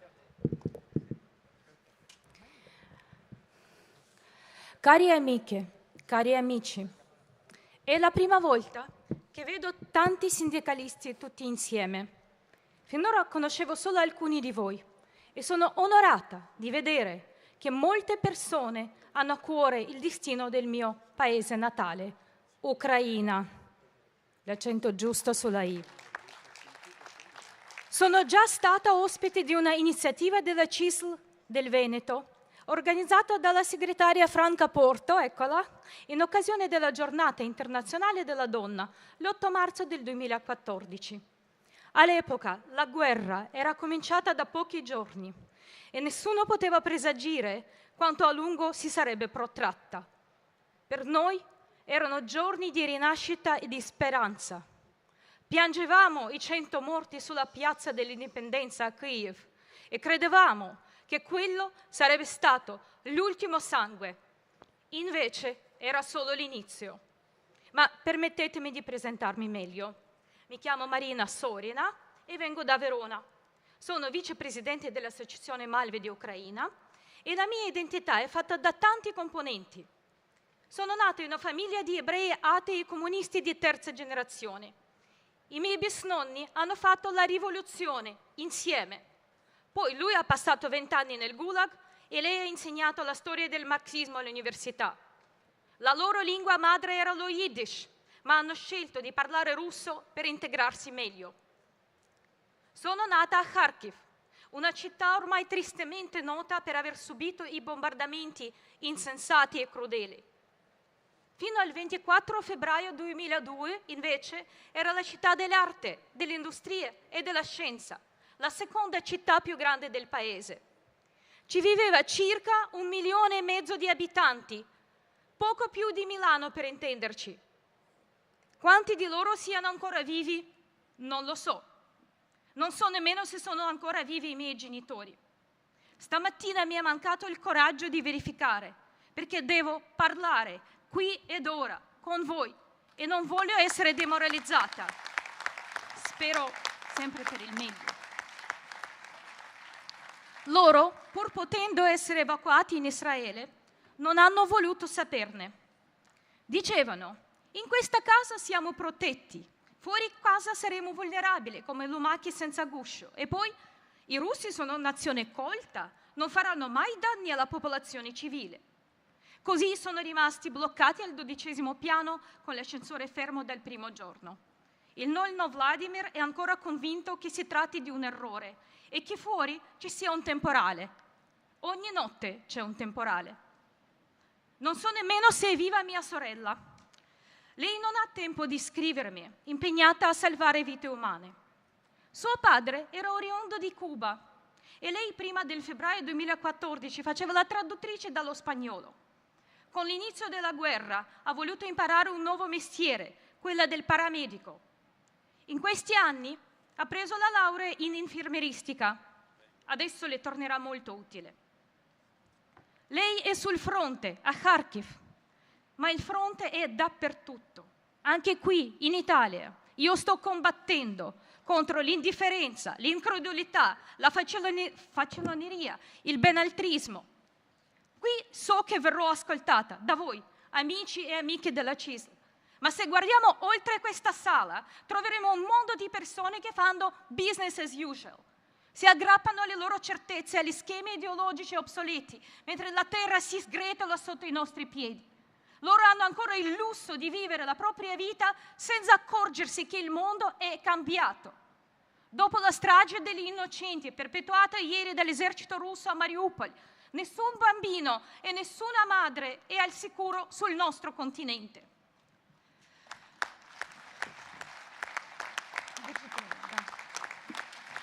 Mentre noi parliamo, oltre 44 milioni di europei, cioè gli ucraini, sono nel mirino dell'esercito russo. A guidare questo esercito ubbidiente c'è un autocrate sostenuto da una folta schiera di ministri, generali e propagandisti del regime, a loro volta sostenuto dalle ampie masse popolari che considerano normale esultare per questa guerra. Attaccano sulla propria macchina l'adesivo 1941-45, possiamo ripetere, e arrestano i propri bambini che manifestano contro la guerra. I russi hanno scatenato la prima guerra in Europa del nostro secolo e le loro minacce di attacco atomico non sono parole vuote, ma un piano d'azione.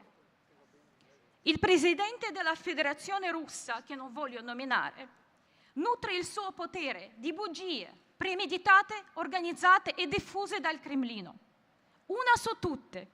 Noi abbiamo occupato le province di Donetsk e Lugansk perché se non l'avessimo fatto gli abitanti locali sarebbero stati costretti a parlare l'ucraino, ovvero la lingua del loro proprio paese. Dopo che l'occupazione è iniziata e l'esercito ucraino ha cercato di riprendere il controllo del territorio, è partita una nuova accusa. C'è in corso un genocidio, vengono uccise persone su base etnica. Per smentirla basterebbero le numerose testimonianze dei profughi dal Donbass, russi o ucraini o armeni anche, che mi hanno raccontato dei crimini commessi ai loro danni dagli occupanti russi sostenuti dalle bande criminali locali. Questi crimini sono testimoniati anche dal rapporto dell'Ufficio dell'Alto Commissariato delle Nazioni Unite per i diritti umani e dell'Organizzazione per la sicurezza e la cooperazione, che hanno smentito la narrazione russa, definendo queste dicerie come falsità riprovevole e parlando invece di abusi e torture perpetrati dai cosiddetti separatisti. Questo e tanti altri fake continuano ancora a circolare, nonostante ci siano film, documenti, libri e persone che testimoniano la loro palese falsità. Anche in questi giorni, quando ormai la maschera di rispettabilità è stata gettata via, ci sono persone che non si vergognano a propagare le calunnie che ledono la reputazione del paese aggredito. Un altro luogo comune, un po' più innocuo, è quello che vede gli ucraini come popolo delle badanti. Premesso che essere badanti è un lavoro importantissimo, che richiede molte competenze e una forza d'animo non comune, devo dirvi che questa concezione è assai lontana dalla realtà. Solo in queste prime 2 settimane ho avuto proposte di collaborazione da parte dei professionisti ucraini specializzati in logistica, marketing, psicologia, pedagogia, traduzione, giornalistica, design, medicina e infermieristica. Servizi offerti dai nostri ristoratori, albergatori, trasportatori, parrucchieri e dentisti. Fra i nostri volontari a Verona ci sono studenti di lettere classiche, campionesse di ginnastica ritmica, c'è un ballerino dell'arena e una professoressa che insegna all'Università Statale di Milano. E queste sono solo persone che conosco io nel mio piccolo e sono sicura, se ci pensate, anche voi ne conoscerete altrettanti. Se prima molti di noi ucraini non ci davano importanza e vivevano perfettamente integrati, senza distinguersi granché del resto dei concittadini, se non per qualche cognome difficile da pronunciare, ora noi diamo priorità alla nostra prima appartenenza perché è minacciata. Stiamo affermando di essere un popolo con una propria dignità e storia, che ha anche tante somiglianze con il popolo italiano. Anche voi avete dovuto combattere per 20 anni nelle guerre risorgimentali contro l'impero austro-ungarico, di cui tra l'altro facevano parte alcune regioni dell'attuale Ucraina. Forse non lo saprete, ma i moderni ideali ucraini di indipendenza e di Stato repubblicano si basano sulle idee di Giuseppe Mazzini, a cui si ispirò il nostro Nikolai Kastamarov. Quando Daniele Manin, anche lui di origine ebraica come me, proclamava la Repubblica di Venezia a metà dell'Ottocento, Kastamarov fondava la Confraternita dei Santi Cirillo e Metodio per promuovere la libertà dei popoli nell'impero zarista. Nei primi del Novecento, anche gli italiani, come noi negli ultimi decenni, furono costretti ad emigrare e ad applicare i propri talenti altrove. E come gli italiani durante la Seconda Guerra Mondiale siamo pronti a difendere la nostra libertà ed indipendenza. Piano. Ma c'è una differenza importante. Gli italiani che andavano a fare i gastarbeiter in Germania o in Francia o in Belgio potevano poi tornare a casa e godersi almeno la vecchiaia agiata. A dire il vero era anche mio questo sogno. Una bella casa in riva del Mar Nero, a Odessa. Questa guerra che abbiamo cercato di scongiurare comporta la distruzione di tutto ciò che milioni di immigrati ucraini hanno contribuito a creare con le loro rimesse negli anni, insieme a chi è rimasto a casa per portare avanti la modernizzazione e la desovietizzazione del paese. Ora è tutto vanificato. Case, ponti, strade, ospedali, scuole, centri commerciali, fabbriche. Provate ad immaginare voi, se fosse successa la stessa cosa qui, quando quello che era costruito con i sacrifici di quei milioni di italiani, tra cui i vostri padri e madri, nonni e nonne, nonni veneti, emigrati negli anni 50 e 60 in tutta l'Europa. Se dopo la faticosa ricostruzione post-bellica, invece del benessere atteso e meritato con la fatica e l'impegno, arrivasse l'annichilamento. Il 24 febbraio di quest'anno i milioni di ucraini si sono svegliati trovando l'invasore russo. Nei giorni successivi milioni di donne e uomini delle più diverse idee e fedi hanno lasciato le loro case e si sono arruolati.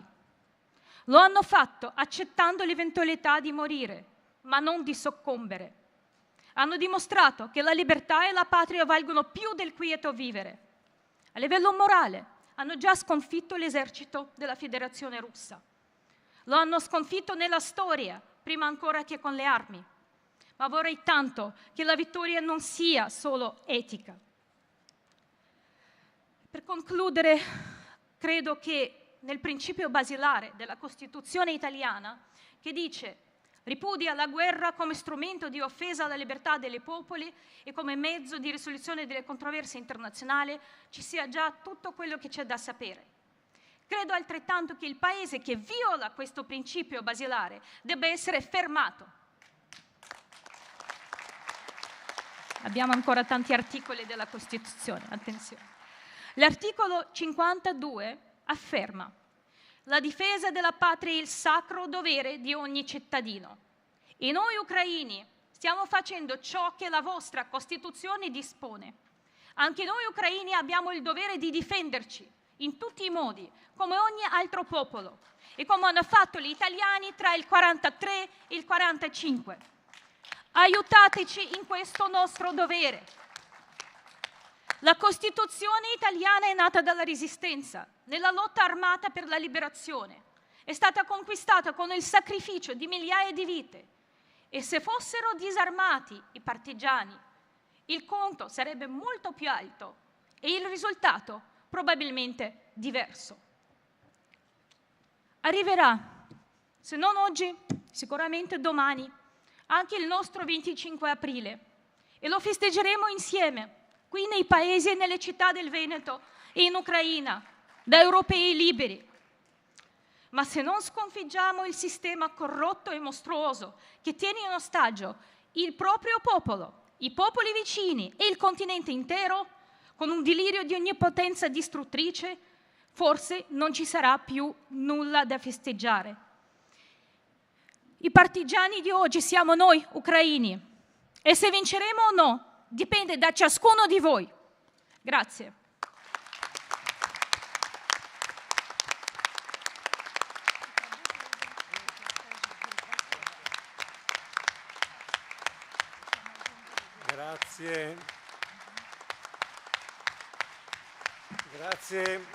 Grazie a Marina. Buongiorno a tutti. Aggiungo a quello che ha detto Marina poche cose molto concrete.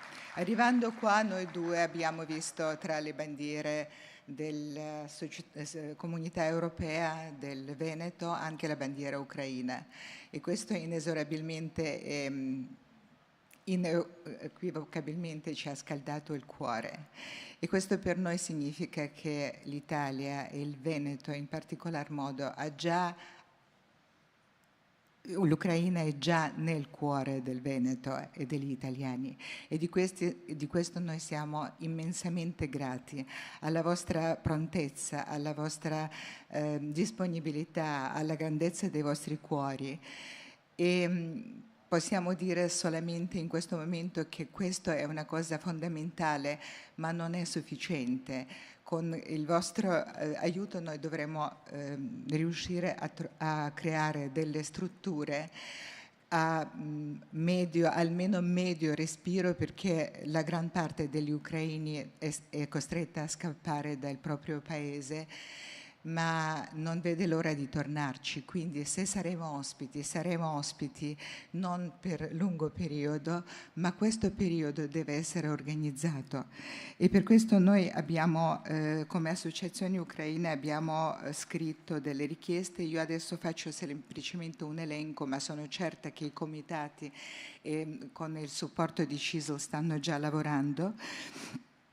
Noi stiamo chiedendo di creare un punto di riferimento nei vari punti del Veneto, delle città, delle province, creare un punto di riferimento con una mail, numero di telefono a cui possono rivolgersi i profughi in arrivo per indicazione sugli alloggi disponibili, perché il presidente Zaia ha parlato di 5.000 della disponibilità di 5.000 posti, ma questi posti devono essere accessibili. Ci sono le strutture alberghiere che non vedono l'ora di ospitare i profughi ucraini, ma deve circolare l'informazione sull'accessibilità a queste strutture. Quindi indicazioni sugli alloggi disponibili, anche provvisori, per coloro che non trovano in tutto o in parte accoglienza presso amici e parenti.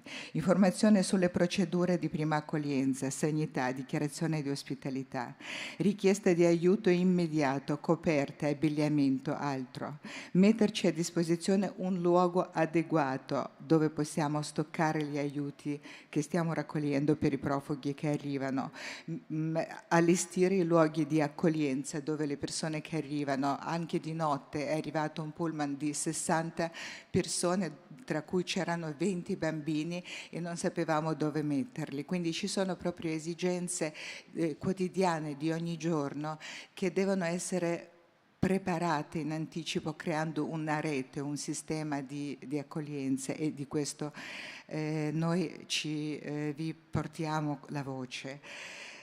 Promuovere e quindi un sostegno anche per organizzare i corsi di lingua italiana per bambini e di ragazzi che andranno a scuola. Stiamo già cercando di organizzare una scuola, un processo di insegnamento online per i bambini ucraini, ma comunque ci vorranno i mediatori culturali, ci vorranno tante cose, quindi ci serve un sistema che deve essere elaborato e unito tra le varie città, perché c'è tanta buona volontà, c'è tantissime persone disponibili, ma non riusciamo ancora a creare un fruibile sistema di comunicazione. Quindi grazie ancora a tutti voi, grazie a chi ci sostiene, grazie alla vostra disponibilità e accoglienza e alla generosità dei vostri cuori. Grazie veramente, di cuore. Grazie. Ricordo che all'uscita trovate anche un volantino che riguarda la proposta di una raccolta fondi organizzata da Malve di Ucraina, con un numero dedicato, un codice, un conto corrente dedicato con Banca Etica. Lo trovate all'uscita proprio per chi vorrà contribuire. Ora c'è un video per il contributo di Ekaterina Zhuzhuk dell'Associazione Bielorussi in Italia, Supolka. Chiedo alla regia.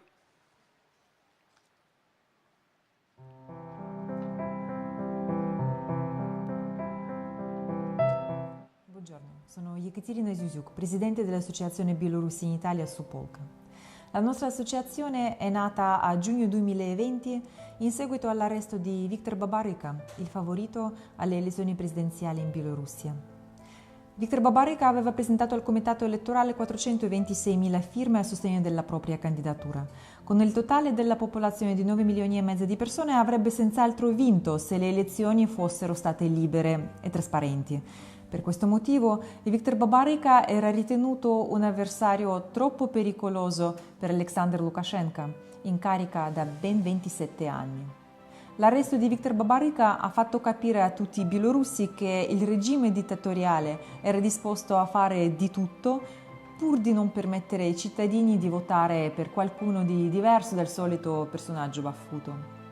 La diaspora bielorussa di tutti i paesi ha sentito un unico richiamo all'azione: informare la società e le istituzioni internazionali delle gravi violazioni dei diritti umani che stavano succedendo e sarebbero successe nel nostro paese.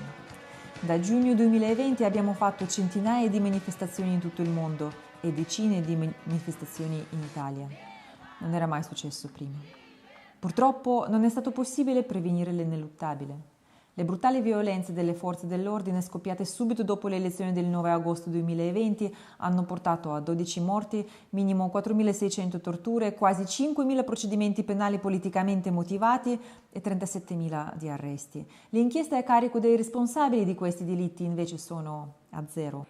Con l'inizio dell'anno accademico, il 1 settembre 2020, in diverse università della capitale bielorussa si sono creati i movimenti studenteschi che si esprimevano contro le violenze delle forze dell'ordine e contro i brogli elettorali.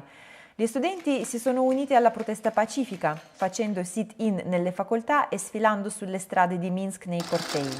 Le autorità hanno subito individuato gli attivisti e li hanno puniti in una maniera esemplare. 160 studenti sono stati espulsi dalle università, quasi 500 sono stati arrestati, contro 51 sono stati aperti procedimenti penali politicamente motivati. Giovedì 12 novembre 2020, noto come il Giovedì Nero, le forze dell'ordine hanno fatto un vero e proprio raid contro gli esponenti del movimento studentesco. Hanno fatto perquisizioni a tappeto e arrestato 10 attivisti che sono stati condannati a 2 anni e mezzo di reclusione per aver partecipato alle proteste pacifiche. La loro colpa consiste nell'esprimere apertamente la propria opinione politica con dei metodi non violenti. Altri studenti sono stati condannati alle pene di reclusione che vanno da 1 anno e mezzo a 4 anni e mezzo per aver partecipato alle manifestazioni, per aver tolto la bandiera del regime della facoltà, per aver difeso i propri compagni dalle violenze delle forze dell'ordine durante i sit-in pacifici.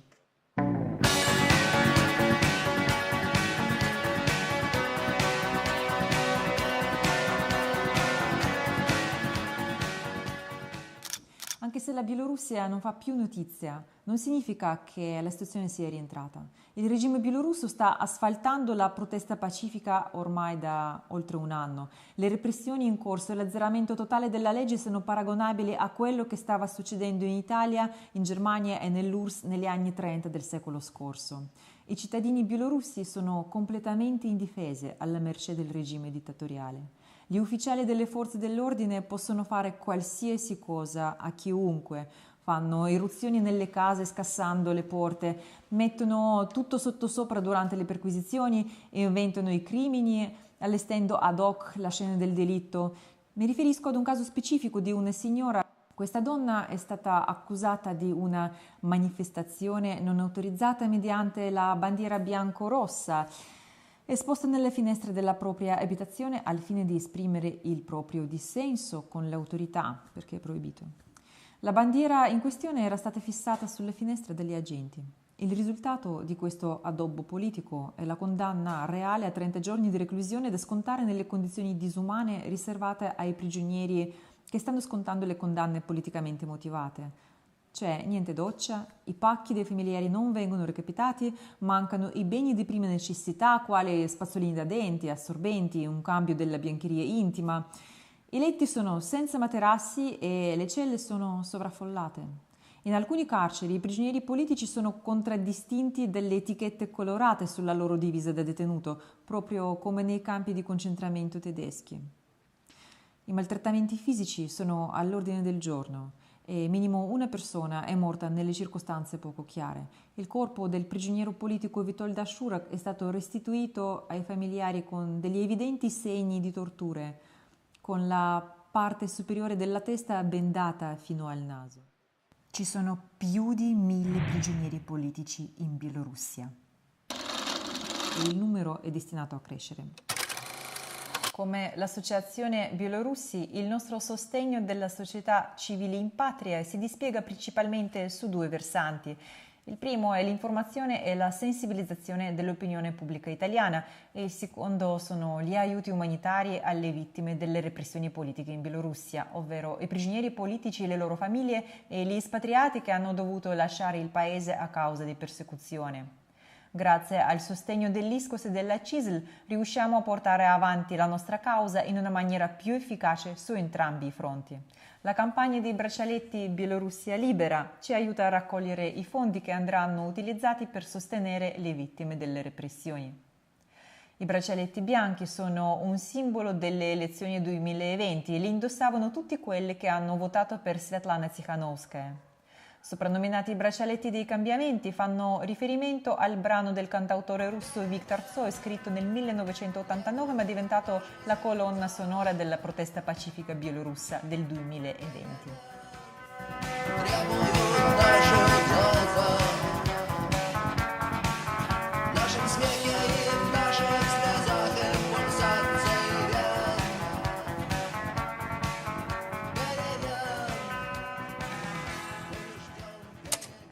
La divulgazione del libro Le donne di Minsk, scritto da Laura Boldrini e Lia Quartapelle, al quale ho contribuito con un capitolo, ci aiuta a realizzare il nostro obiettivo di informazione e sensibilizzazione. ISCOS ha acquistato tutta la tiratura, i cui proventi andranno devoluti alla nostra associazione che li utilizzerà agli scopi benefici.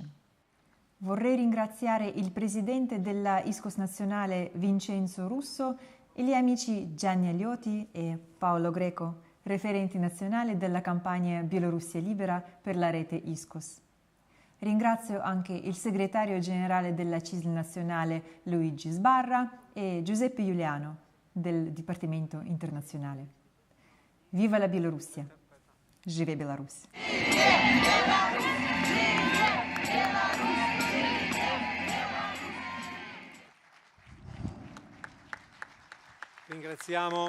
Ringraziamo Erika e Caterina, scusate, dell'Associazione Bielorussi. Diamo ora lettura, chiedo cortesemente a Maripallaro di dare lettura al messaggio inviato da Roberto Ciambetti, il Presidente del Consiglio regionale del Veneto, che non ha potuto partecipare ai lavori. Prego. Grazie Paolo. Carissimo segretario, la ringrazio per l'invito a partecipare al congresso della CISL, ma purtroppo giovedì 10 marzo sarò impegnato a Bruxelles come rappresentante portavoce dell'Italia nel Comitato delle Regioni, organismo comunitario a cui la Commissione chiede per legge pareri e valutazioni sui propri provvedimenti. Sono chiamato in queste ore a confrontarmi con uno scenario che mai nessuno di noi avrebbe voluto vedere. Avrei voluto essere con voi. Prima di scrivere questa nota ho riflettuto quanto avevo detto al congresso provinciale vicentino e a quello della funzione pubblica CISL del 21 gennaio scorso. Sembrano passati decenni, perché l'aggressione all'Ucraina non solo ha spazzato via molte delle nostre certezze, ma ha creato presupposti drammatici anche in caso di una più che auspicale pace. L'intero Paese, l'intera Europa saranno chiamati a uno sforzo post-bellico i cui percorsi ed esiti oggi, condizionati come sono dall'enorme aggravio dei costi energetici, non sono facilmente prevedibili. L'Italia, senza carbone e senza nucleare, è il Paese europeo che rischia di più. Le industrie italiane dovrebbero affrontare 37 miliardi di euro di costi energetici nel 2022, rispetto agli 8 miliardi di euro del 2019. L'industria nazionale rischia di essere tagliata fuori dalla competizione internazionale e la ripresa post-Covid dell'economia, iniziata qualche mese fa, rischia di rallentare, se non bloccarsi, bruscamente a causa dell'aumento sia dei costi energetici sia delle materie prime. Anche nel comparto agricolo i segnali sono veramente inquietanti, con una divaricazione insostenibile tra quanto pagato ai coltivatori ed allevatori e i costi sostenuti dal consumatore finale. In termini occupazionali, come di sopravvivenza di molte piccole e medie imprese, queste prospettive sono più che inquietanti e tutti gli attori socio-politico-economici sono chiamati a governare una fase storica, un vero momento di svolta nella storia, ed è importante rammentare che questa svolta coincide per noi anche uno sforzo umanitario eccezionale nell'accoglienza ai profughi, ma del quale dobbiamo essere fieri.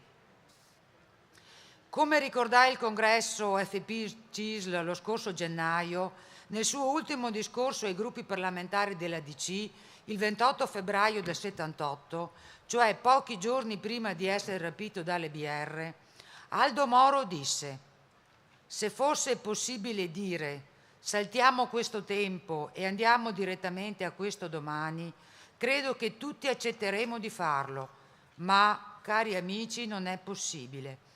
Oggi dobbiamo vivere, oggi è la nostra responsabilità. Si tratta di essere coraggiosi e fiduciosi al tempo stesso. Si tratta di vivere il tempo che ci è stato dato con tutte le sue difficoltà. Camminiamo insieme perché l'avvenire appartiene in larga misura ancora a noi. Ecco allora, camminiamo insieme, con tutto il coraggio necessario. I tempi che ci attendono sono veramente bui e ardui da affrontare. Nel 2003 l'allora vescovo di Vicenza, Monsignor Pietro Nonis, concluse la sua lettera sull'attacco unilaterale degli USA in Iraq scrivendo: «Chiediamo, unitamente ad ogni uomo e donna operatori di pace, di spendersi attivamente perché rifiorisca una cultura di pace, dove la fame e la sete di giustizia diventino la fonte e insieme il traguardo di un'umanità mai stanca di camminare per un mondo più giusto. Possano i vostri delegati, già nella vostra assemblea congressuale odierna, ma ancora più domani nei loro posti di lavoro, come nelle famiglie e nella società, non essere mai stanchi di camminare insieme a tutte le componenti sociali verso giorni migliori di questi che stiamo vivendo. Pur se assente di persona, sono con voi Roberto Ciambetti».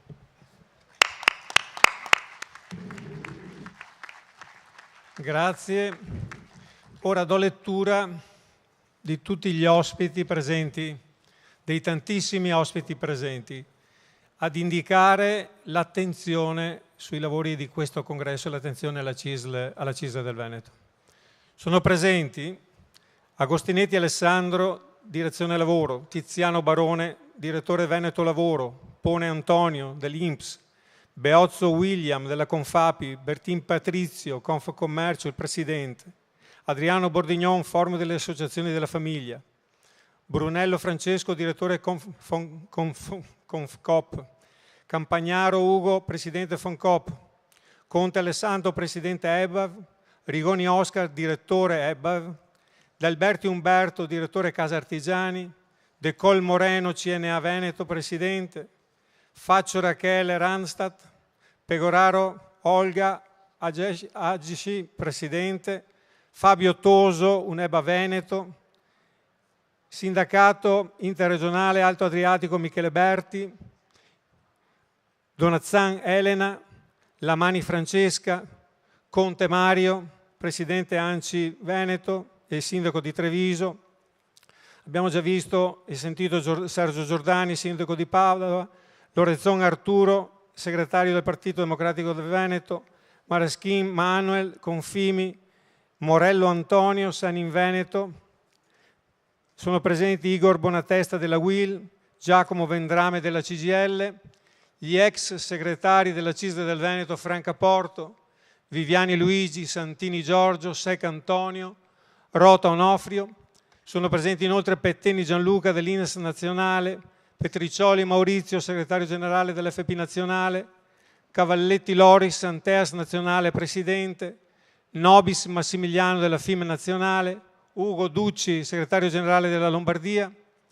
Sono presenti inoltre Pizzolato Mirko della Lega Coop, Ribon Matteo della CNA, direttore, Romano Luca della Local Area Network, Santo Romano, direttore Area Capitale Umano Regione Veneto, Roncanà Matteo dell'ENAC, Rosteghin Cristian, portavoce Alleanza contro le povertà, Sbrissa Giorgio, presidente Forma Veneto, Segato Ruggero, direttore ISRE, Storer Franco, presidente Casa Artigiani, Zanorini Giancarlo, presidente FICAP, Trentin Alessandro, presidente Confimi, Trabucco Jimmy, Sani in Veneto, Zannini Giancarlo della Fistel, poi Zanon Nicola, direttore Confapi, Bertuola Luca della Confartigianato, Novello Domenico, presidente presidente di Solidarietà Veneto, Enuzzo Tiziana, direttore Confartigianato, Stefan Paolo, direttore di Solidarietà Veneto. A tutti loro un applauso da tutti noi e un ringraziamento ancora per la loro partecipazione e presenza. Do ora la parola a Mario Conte, presidente dell'ANCI Veneto e sindaco di Treviso.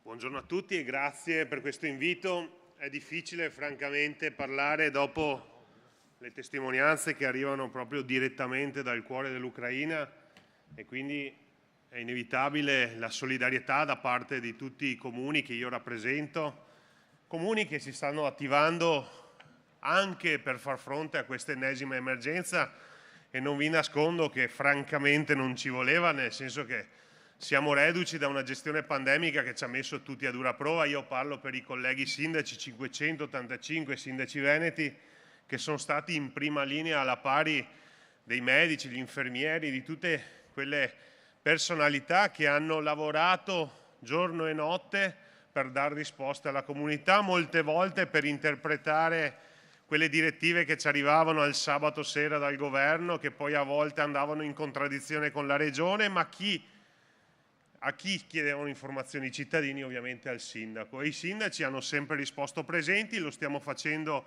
anche in questo momento, tant'è che le call, le condivisioni, le riunioni per capire quelle che sono le esigenze, le problematiche, ma soprattutto le proposte sono costanti. E devo dire che nella CISL, come diceva prima il presidente Zaia, ma non lo dico perché sono qui al vostro congresso, ma lo dico perché amo essere sincero, abbiamo sempre trovato un interlocutore propositivo, attento, sensibile, mai polemico, ma sempre con delle proposte ottimali e con la volontà di costruire delle soluzioni condivise. E quindi faremo così anche se stremati, anche se stanchi, anche se sfiduciati, ci siamo già rimboccati le maniche e anche a questa ennesima emergenza noi sindaci del Veneto rispondiamo presenti e mettiamo a disposizione tutto quello che possiamo mettere a disposizione. Dobbiamo altrettanto dire che le nostre comunità, quelle comunità che noi rappresentiamo, sono altrettanto stanche, però il cuore solidale non si ferma e le testimonianze di solidarietà non sono mancate anche in questo momento. Però c'è una riflessione da fare, perché in questi giorni, guardando purtroppo le televisioni nazionali, allora dopo aver parlato del Covid, dei morti, poi abbiamo litigato per i vaccini, poi è arrivato il caro bollette e su questo io vorrei aprire una parentesi, perché le nostre famiglie, le nostre aziende stanno facendo fronte a un caro bollette che secondo me andrebbe anche un po' analizzato nelle caratteristiche, perché vorrei capire se le aziende che puntualmente ci mandano le bollette a casa hanno acquistato l'energia a quei prezzi che poi mettono in conto ai cittadini, perché francamente non vorrei che qualcuno anche in questa occasione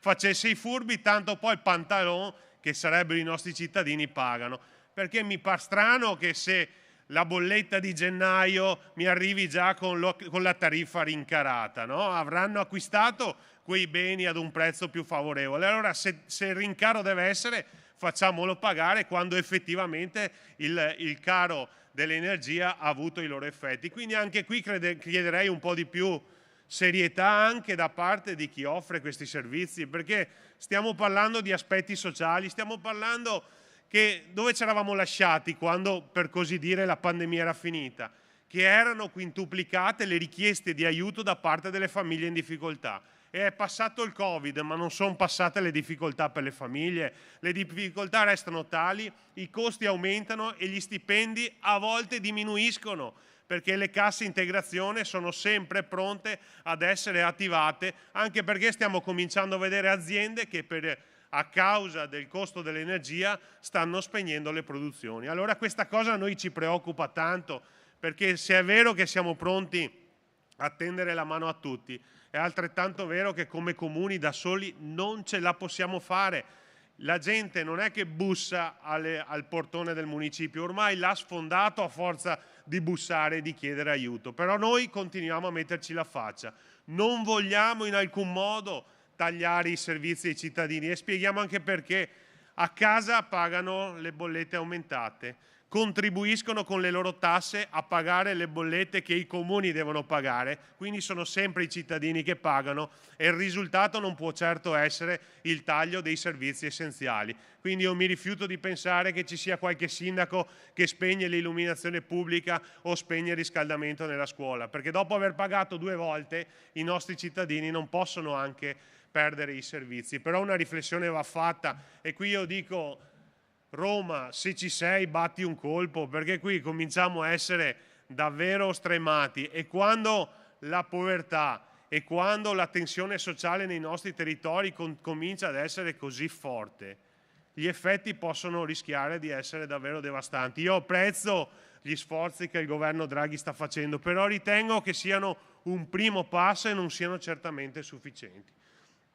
Poi stiamo affrontando il tema delle comunità energetiche. Questo lo dico con vanto, perché i comuni veneti, ben prima della crisi dei costi dell'energia elettrica, guardavano avanti, guardavano al futuro, tant'è che siamo la prima ANCI regionale che ha stipulato un protocollo per progettare, abbiamo già cominciato questo iter con 10 comuni sperimentali, le comunità energetiche, e credo che sia motivo di orgoglio per le nostre comunità pensare che ci sono degli amministratori attenti che non guardano la tariffa, dove francamente come sindaci possiamo fare poco o nulla, anzi non possiamo fare assolutamente nulla, ma ci sono degli amministratori che pur già essendo attenti e virtuosi continuano a guardare i consumi e quindi stiamo cominciando a progettare le comunità energetiche. 10 sono i progetti sperimentali e sono quei progetti insieme alle energie rinnovabili che ci consentiranno in futuro di ottimizzare ulteriormente i costi e quindi continuare a garantire anche quella sorta di autonomia energetica che forse, se fosse partita qualche anno prima, oggi sentiremo meno il peso di questo caro delle energie e delle bollette. Chiudo con un pensiero sul PNRR che ci deve vedere tutti coinvolti. Io credo che il nostro Paese sia davanti a un cambiamento epocale che possiamo subire o governare, ma il cambiamento epocale deve essere di mentalità. Il PNRR rischia di essere il più grande sperpero di denaro pubblico della storia del nostro Paese, oppure può diventare la più grande opportunità che noi offriamo alle nostre comunità. Sapete, noi come ANCI Veneto siamo reduci da una battaglia ferocissima e qui ringrazio, vedo anche la senatrice Sbrollini, ringrazio tutte le forze politiche, le sigle sindacali che si sono messe accanto ad ANCI Veneto nella partita, per esempio, del bando della rigenerazione urbana. E voi direte, vabbè, ma è un bando. Ma è un bando che alla fine pesa 4,3 miliardi di euro che mette a disposizione denaro per rigenerare, riqualificare le nostre periferie. La prima graduatoria vedeva stanziati per i comuni veneti 29 milioni di euro contro, per esempio, i 490 milioni di euro dei comuni della regione Campania. A quel punto noi abbiamo detto va bene che il 40% di queste risorse, e noi siamo convintamente d'accordo che sia così, sia destinato al Mezzogiorno e alle regioni del Sud, però non andiamo oltre. E noi non chiediamo che vengano tolte quelle risorse alle regioni del Sud, però chiediamo che le nostre comunità possano avere le stesse opportunità dei comuni campani, dei comuni pugliesi, dei comuni siciliani, ma con una consapevolezza in più, che il Veneto, che i comuni veneti, che gli amministratori veneti sono quelli che nel tempo hanno dimostrato di avere maggiore capacità di investimento e soprattutto sono quegli amministratori che nel cassetto hanno la miglior qualità di progetti di rigenerazione urbana, e lo abbiamo dimostrato entrando tutti in graduatoria, ma in una prima fase rimanendo totalmente esclusi, in una seconda fase con l'inserimento di ulteriori 905 milioni per arrivare ai famosi 4,3 miliardi, siamo riusciti a garantire la stessa dignità alle nostre popolazioni, alle nostre comunità. Però il tema del PNRR non può esaurirsi su una contesa dove finiranno i denari, ci vuole lungimiranza, ci vuole condivisione, ci vuole partecipazione, ci vogliono obiettivi e ci vuole serietà. E di questo noi sinceramente siamo un pelino preoccupati, perché i termini imposti dall'Unione Europea non vanno a braccetto con il codice degli appalti, per esempio, attuale, perché io non vorrei francamente vedere un domani dei bellissimi cantieri sulla carta, sul progetto, dei bellissimi cantieri iniziati e terminati perché magari subentra un'interdittiva antimafia, subentra un contenzioso, subentra un ricorso, e poi i comuni costretti a restituire quei fondi non avrebbero più la capacità di terminare quei cantieri. Quindi è un timore che noi abbiamo, e poi deve essere cambiata anche la responsabilità nei confronti dei sindaci, perché anche da questo punto di vista non vorrei che tra 4-5 anni ci fosse la Corte dei Conti scatenata perché magari abbiamo sbagliato una virgola nella rendicontazione del PNRR. Detto questo, io sono convinto che oggi più che mai tutti noi dobbiamo mettere da parte le battaglie ideologiche, tornare a mettere al centro la persona, le comunità, le loro esigenze, perché se oggi noi non ascoltassimo nella nostra politica le vere esigenze della comunità, la gente farebbe bene a prenderci a calci nel sedere, perché mai come in questo momento la gente ha bisogno di una politica seria, di una politica responsabile, di una politica di parola, che quello che fa, quello che dice lo fa, quello che promette lo mantiene, e noi siamo qui per dar risposta, perché credo che i sindaci da questo punto di vista la faccia ce l'hanno sempre messa, e chi sbaglia nel ruolo di sindaco dopo 5 anni se ne va a casa, perché i cittadini daranno fiducia a qualcun altro. Questo ci ha insegnato che dobbiamo essere seri, che dobbiamo essere pragmatici e che non possiamo prendere in giro la gente. Noi siamo qui per allargare questo fronte della serietà, per allargare il fronte della responsabilità, perché oggi siamo chiamati a questo. Al centro dobbiamo mettere solo ed esclusivamente la persona e le sue esigenze. Quindi io ringrazio la CISL, richiamo un piccolo appello che ho fatto in occasione dell'Assemblea provinciale, che noi non siamo e non vogliamo diventare un mobilificio.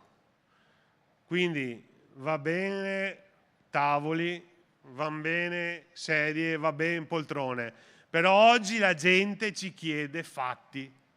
Oggi la gente ci chiede risposte concrete, oggi la gente ci chiede di intervenire subito. Quindi i tavoli di confronto, che vanno benissimo, però non devono rimanere solo tavoli, non devono diventare careghe, non devono diventare poltrone, devono diventare braccia che si rimboccano le maniche e che danno risposte alle comunità, che ci mettono la faccia e che non guardano gli interessi di una sigla sindacale, di un partito o di una persona solo al comando. Oggi noi dobbiamo rispondere da comunità, noi dobbiamo recuperare quella pace sociale che, ahimè, la pandemia ha minato, e dobbiamo rispondere da comunità. Se non faremo questo rischiamo di fallire. Noi come comuni siamo quindi pronti, non vogliamo più sederci ai tavoli, ma vogliamo lavorare insieme a voi perché oggi le risposte che dobbiamo dare ai nostri cittadini, alle nostre comunità sono davvero tante e le opportunità da cogliere sono ancora di più.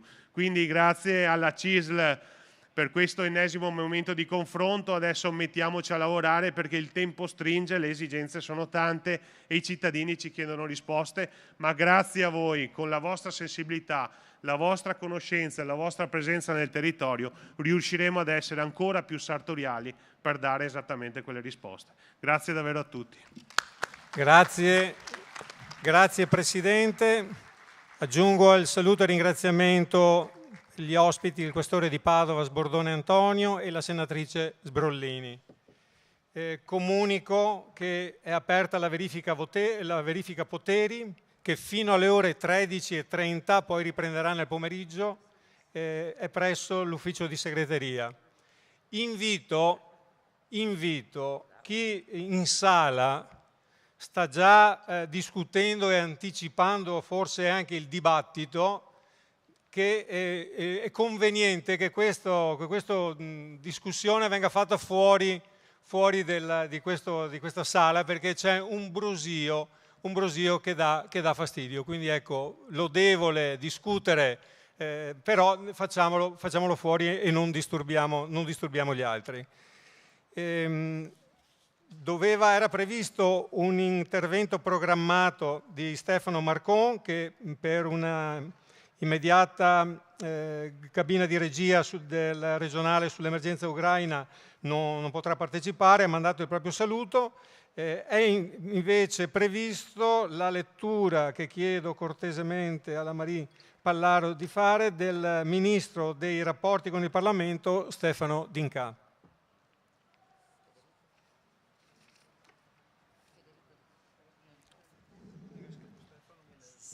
Federico D'Incà, ovviamente. Gentile segretario Refosco, gentili ospiti, desidero rivolgere un saluto a tutti i partecipanti di questo importante congresso regionale. Mi scuso per non essere presente al vostro appuntamento, ma gli impegni di governo mi intrattengono a Roma. Lo scenario internazionale è estremamente delicato e la difficile situazione legata al conflitto ai danni dell'Ucraina vede tutti noi quotidianamente impegnati con l'obiettivo di porre fine a questo tragico evento. Mai avremmo voluto vedere le immagini di disperazione e di distruzione che feriscono sia i cittadini ucraini sia il cuore della nostra Europa. Il governo è quindi determinato a sostenere l'Ucraina in maniera concreta anche attraverso la diplomazia, auspicando che questa guerra possa terminare al più presto. L'Italia e le comunità venete sono impegnate nella gestione dei rifugiati che hanno raggiunto i nostri territori. Io stesso ho fatto visita ai cittadini accolti nel mio comune, quello di Borgo Valbelluna. Ho portato loro la vicinanza del governo, ascoltando la disperazione e le difficoltà di quelle persone. Il mio ringraziamento è rivolto a tutti coloro che si stanno impegnando attivamente per l'accoglienza, amministratori locali, associazioni di volontariato, famiglie. Ringrazio anche la CISL che, assieme agli altri sindacati, si è mobilitata per la pace e rilancio l'appello da voi rivolto alle imprese venete per accogliere le persone alla ricerca della libertà. Il nostro Paese si è dimostrato compatto di fronte a una guerra dolorosa e insensata, così come l'Europa ha saputo rivelarsi ancora una volta unita. Unità all'insegna dei valori e della solidarietà che ci ha accompagnato anche nella difficile battaglia senza armi nei confronti della pandemia. Siamo di fronte a uno scenario altrettanto difficile che ci ha visto impegnati per 2 anni nella lotta al Covid-19. Un evento globale che ha messo tutti noi a dura prova, cambiando le nostre abitudini, il nostro modo di lavorare e lanciando diverse sfide sotto il profilo sanitario, economico e sociale. La dura esperienza ha aperto alla possibilità di rinnovare il Paese e i territori. La sfida del PNRR, che dobbiamo saper cogliere al meglio, è ambiziosa e sicuramente decisiva. L'Italia ha l'opportunità di cambiare e di rinnovarsi, ritornando a giocare un ruolo da protagonista nello scenario internazionale. Si trasformeranno le nostre comunità, migliorando la qualità della vita dei cittadini, investendo su nuove forme di servizi sostenibili e di lunga prospettiva. Per riuscirci è indispensabile l'impegno di tutti. Come Governo siamo determinati all'attuazione del piano anche attraverso importanti riforme attese da molto tempo. Lo scorso anno abbiamo raggiunto i 51 obiettivi prefissati e quest'anno siamo chiamati a raggiungerne altri 100. È altrettanto importante fare squadra a livello territoriale e centrale, rafforzando il legame tra Stato centrale ed enti locali, dialogando con i territori, con il mondo sociale, sindacale e imprenditoriale. Il piano deve darci l'opportunità di recuperare le diseguaglianze già presenti nel passato, di ridurle, intervenendo con un nuovo welfare che punti sulle politiche attive e sui percorsi di inserimento nel mondo del lavoro. Dobbiamo guardare al futuro pensando ai giovani, la nostra più importante risorsa, puntando con decisione su formazione e ricerca. La sfida è quindi ambiziosa e sono sicura che il nostro Paese non la perderà, nonostante le difficoltà emerse in questi ultimi anni. Ora ci troviamo di fronte a un nuovo e complesso scenario, con il timore del conflitto in atto sia a livello umanitario sia nelle sue ripercussioni economiche. Comprendiamo molto bene le preoccupazioni legate all'aumento dei costi e delle materie prime e dell'energia. Come ricordato il Presidente del Consiglio Draghi, per l'energia ci sono 16 miliardi di sostegni ed è previsto l'abbassamento dell'IVA al 5% per le utenze del gas. Infine, ritengo fondamentale nei prossimi mesi garantire occupazione ed equità sociale anche attraverso una proficua sinergia tra istituzioni, organizzazioni sindacali e imprenditoria. Lo abbiamo già dimostrato in alcune situazioni difficili in Veneto. Mi viene in mente, solo per fare un esempio, il caso Ideal Standard, che oggi può guardare in avanti grazie ad un lavoro condiviso tra chi ha saputo credere nelle potenzialità del territorio. È questa la direzione da seguire. Saluto nuovamente tutti gli associati e ringrazio la CISL per il costante impegno a favore della tutela di lavoratori e cittadini. Federico D'Inca.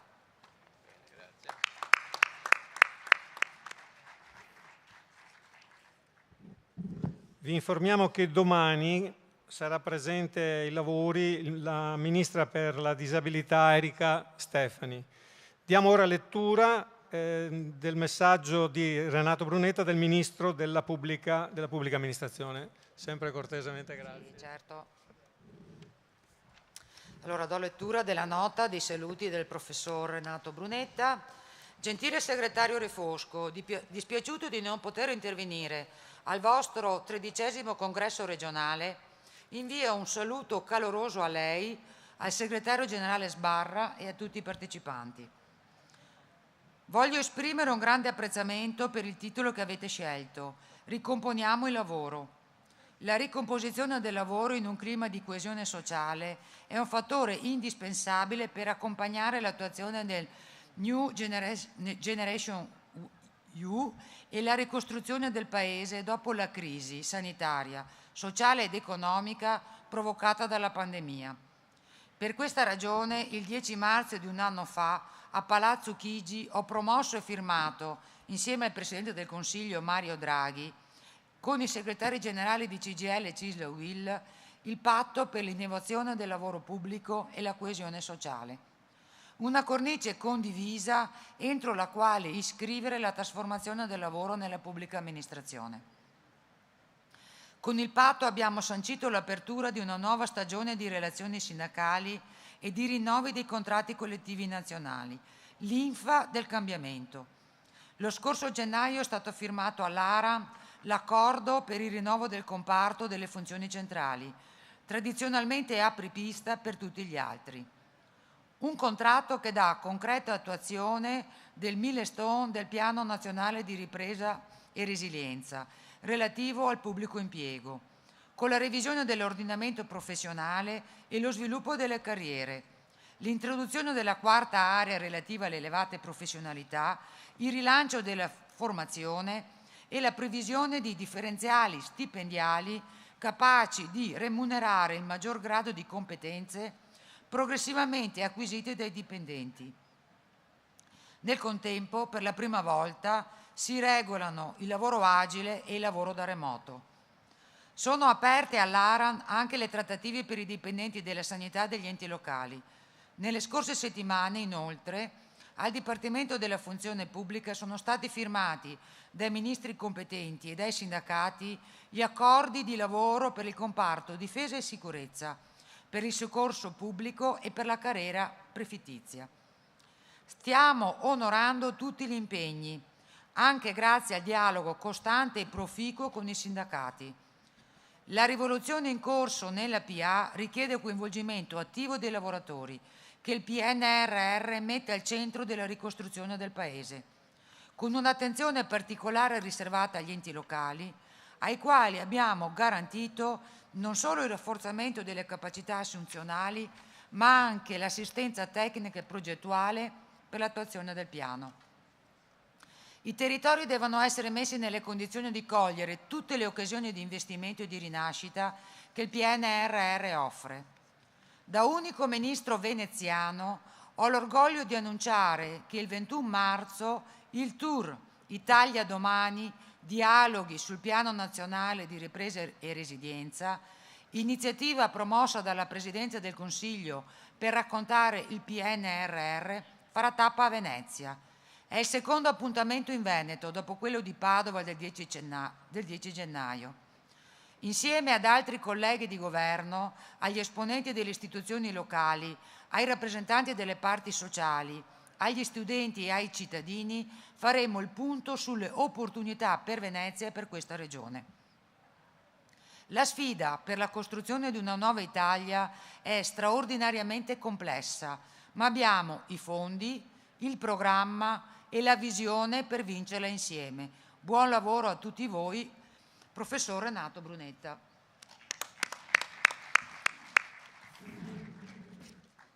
Grazie Marie.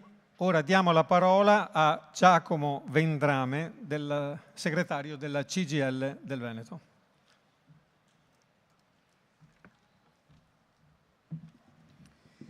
Sì, buongiorno a tutti, grazie per l'invito, un saluto a nome di tutta la CGIL del Veneto, a Gianfranco, alla segreteria della CIS del Veneto, alla presidenza, al segretario nazionale Luigi Sbarra, a tutte e a tutti voi.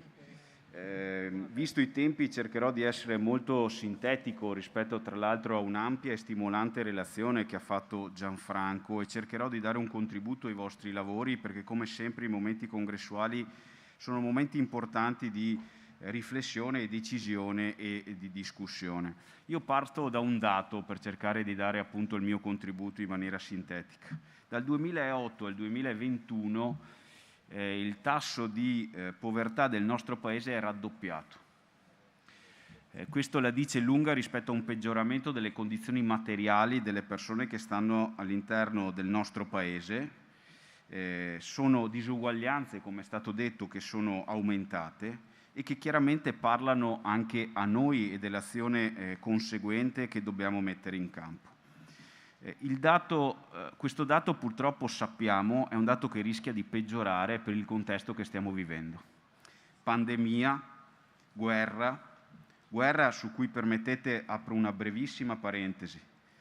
L'invasione va condannata e si deve lavorare immediatamente e concretamente per costruire la possibilità di fermare il conflitto prima possibile e far lavorare diplomazia e politica con la P maiuscola, con un ruolo primario dell'Unione Europea e dell'Europa.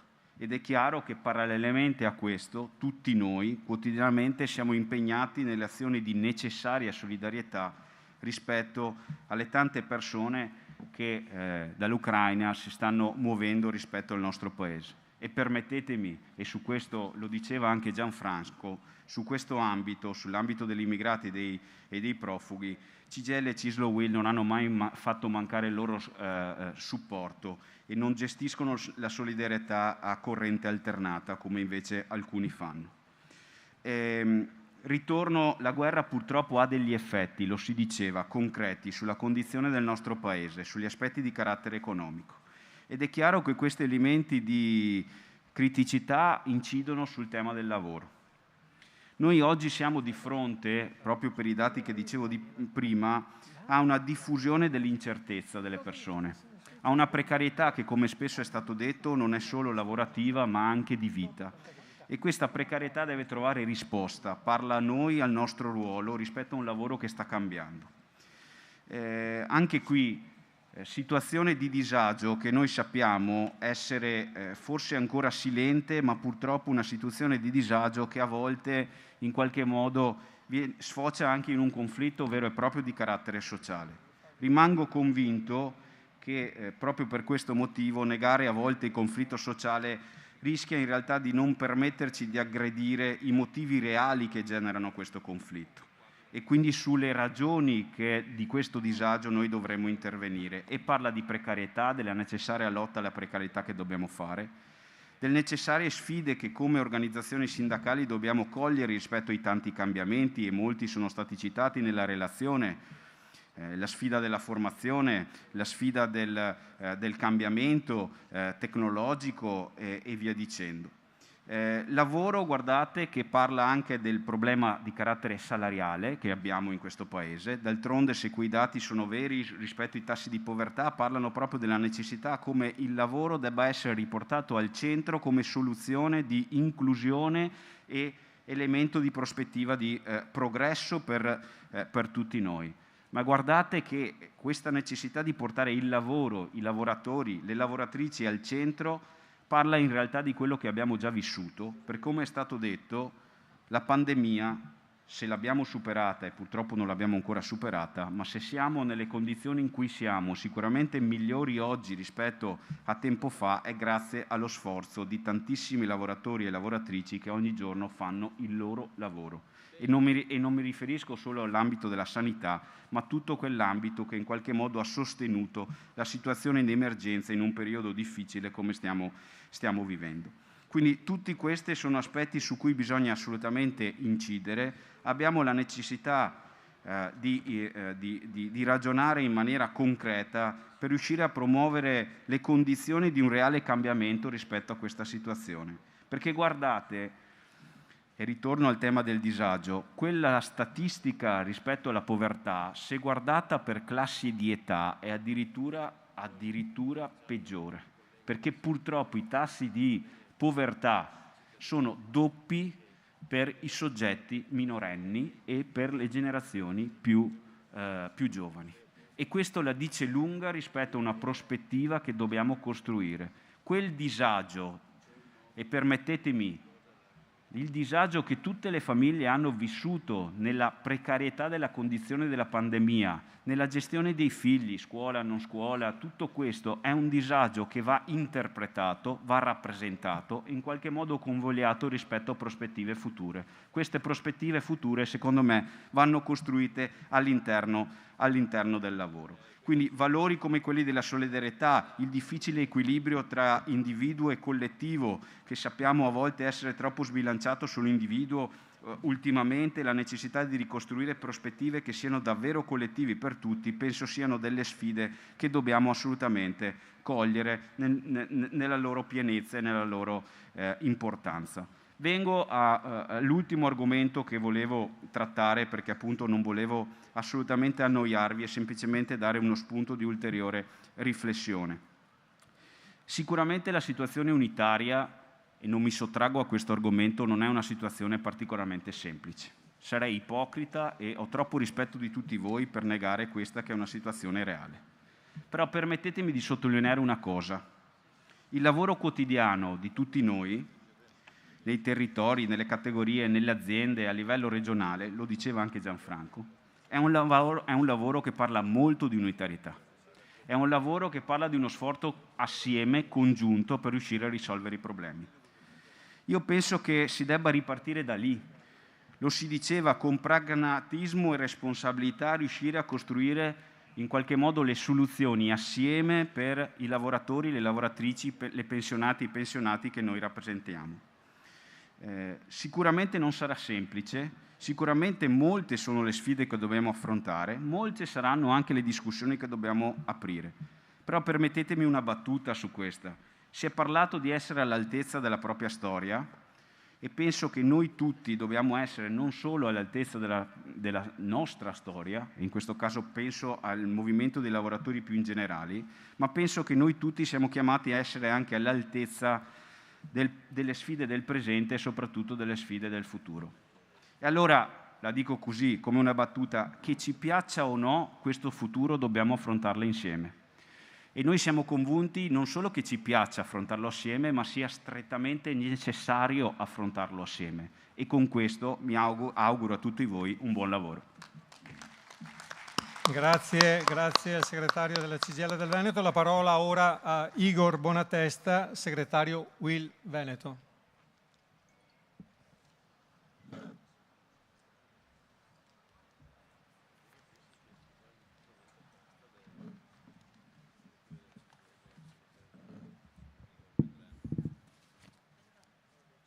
Buongiorno a tutti. Presidente Gianfranco, un saluto anche al segretario Luigi Sbarra e a tutta la Presidenza. Vi ringrazio per l'invito, vi ringrazio per l'occasione, per il piacere e l'onore che ho nel portare il saluto della UIL del Veneto ad un congresso importante, come importante è l'organizzazione sindacale che oggi celebra questo congresso e quindi gli amici e le amiche della CISL del Veneto con le quali ogni giorno lavoriamo e costruiamo insieme quello che è un percorso importante nella nostra regione. Amici e amiche, dicevo, che negli anni ho avuto modo anche di conoscere, ho avuto modo di conoscere e collaborare con molti di voi, con qualcuno da tanti anni. Abbiamo sempre cercato insieme pur partendo a volte da idee e posizioni differenti, abbiamo sempre avuto la capacità e l'intelligenza di metterci sempre in discussione, di costruire soluzioni per il bene più alto che tutti abbiamo chiaro davanti a noi, che è quello di trovare soluzioni, di aiutare e di costruire possibilità per le lavoratrici, per i lavoratori, pensionate e pensionati, cittadine e cittadini della nostra regione tutta. Credo che abbiamo fatto negli anni passi importantissimi e li stiamo facendo anche in questa fase. Io oggi porto anche il saluto del segretario generale, ovviamente della mia organizzazione, che non è potuto essere presente per un piccolo problema, è in fase di recupero, quindi diciamo ci tornerà sul campo a brevissimo.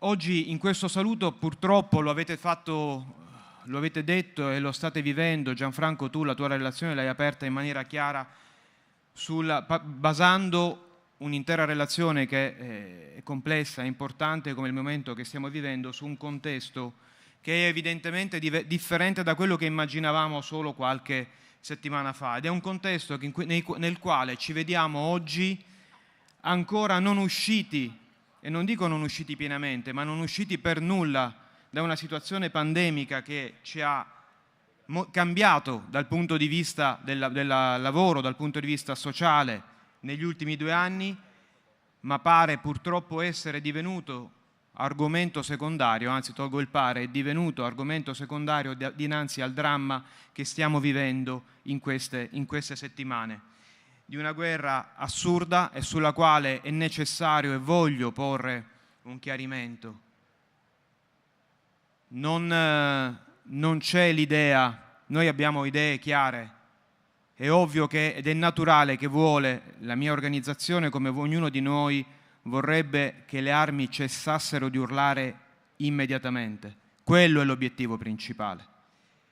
E guardate, si è fatto qualche paragone, qualche parallelismo con quelli che furono i 2 anni, i 3 anni della lotta partigiana nel nostro paese. Se avessimo dato fiori ai partigiani non avremmo ottenuto nessun risultato. Sono d'accordo e quindi riteniamo necessario che la difesa di un popolo libero da un aggressore che libero non è, preveda tutti gli strumenti necessari per riportare, per ridare slancio e assoluta libertà alle persone di quel territorio.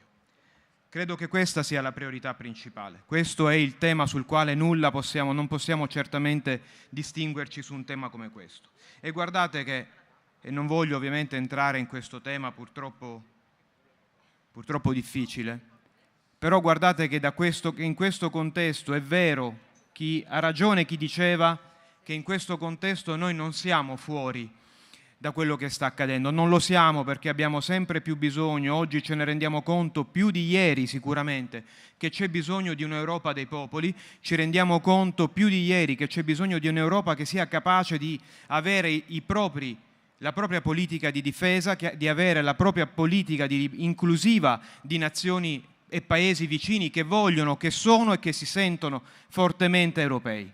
Abbiamo bisogno anche di un'Europa che sappia essere, al di là di quelle che erano delle esigenze finanziarie fino a alcuni anni fa, di un'Europa che sappia essere capace di fare politiche innovative per il lavoro, politiche sociali e politiche energetiche. Noi non possiamo esimerci oggi dal considerare che la transizione energetica è effettivamente diventata una priorità e per il nostro Paese, che ha bisogno, e lo sentiamo dire oggi, ed è un assurdo, lo diciamo da anni, ha bisogno di un piano energetico nazionale ed abbiamo anche bisogno di un piano energetico europeo. L'approvvigionamento non può essere, per quelle che sono le fonti energetiche, legato quasi esclusivamente a paesi dove sostanzialmente vi sono ancora regimi dittatoriali. Non possiamo essere schiavi come Unione Europea e come Paese di personaggi che fanno di questa nostra debolezza di sistema un'arma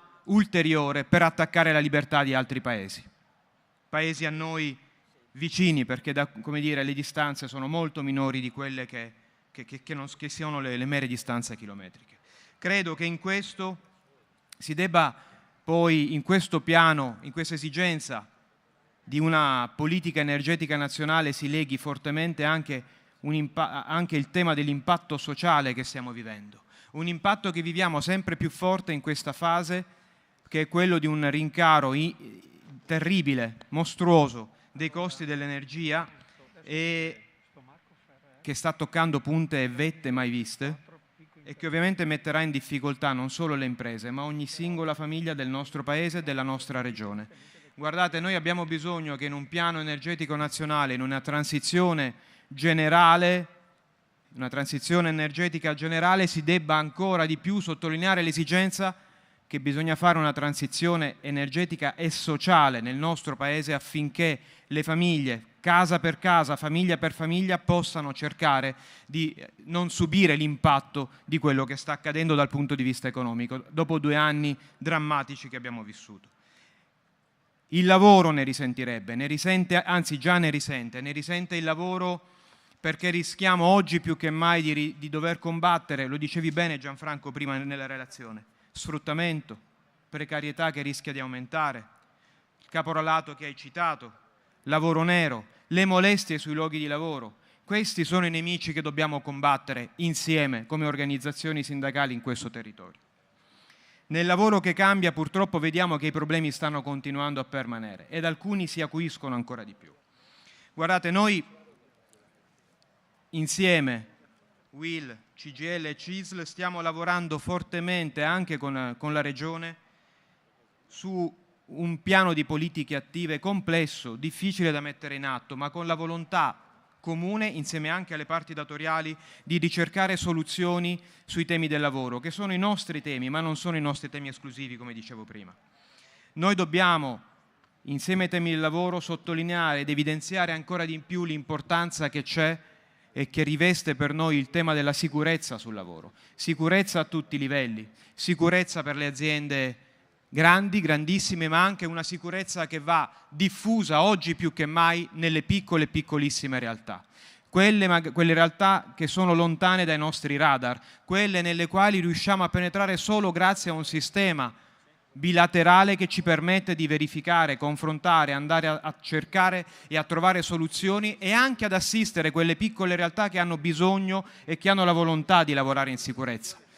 Credo che su questo tema sia fondamentale da parte di tutti capire, comprendere, ad avere la volontà di trovare soluzioni insieme. Tutti dobbiamo lavorare su questi temi, tutti dobbiamo impostare questi temi, i temi della sicurezza sulle piccole realtà, dobbiamo poterlo fare con le stesse capacità e con la stessa dignità. Credo, e voglio andare a chiudere perché non voglio dilungarmi, la UIL, noi faremo il congresso fra qualche mese, quindi diciamo i tempi si sono avvicinati molto a causa della pandemia. Noi celebreremo il congresso tra 4 mesi e lo faremo con la voglia di continuare a lavorare insieme. Guardate, io credo che sia giusto dirci, è necessario dirci che l'unità sindacale non è un dogma, e lo sappiamo benissimo, non lo è, non lo deve essere, è una necessità, è una giusta strada, è il modo intelligente, corretto, come dicevo all'inizio, di ricercare soluzioni. La UIL in questi anni, quella che va al congresso, è una UIL completamente diversa rispetto a quella di 4 anni fa, lo è nelle persone, lo è nella sua struttura e nella propria organizzazione. Dobbiamo riprendere la strada insieme, anzi continuarla. Dobbiamo continuarla per il bene più alto e comune e per l'interesse unico che abbiamo di costruire, e faccio mie alcune parole della tua relazione, in maniera pragmatica e realista, un'unità che ci dia risultati, che ci faccia dare risposte alle persone e che ci permetta in questa regione, che è una regione importantissima nel panorama nazionale, dal punto di vista economico, produttivo, ma anche sociale, lo diceva bene il Presidente, in questa regione insieme possiamo e dobbiamo ancora fare la differenza. Vi auguro buon lavoro, auguro a voi un congresso importante qual è e vi auguro di poter costruire insieme altri 4 anni di lavoro per la crescita della nostra regione. Grazie mille.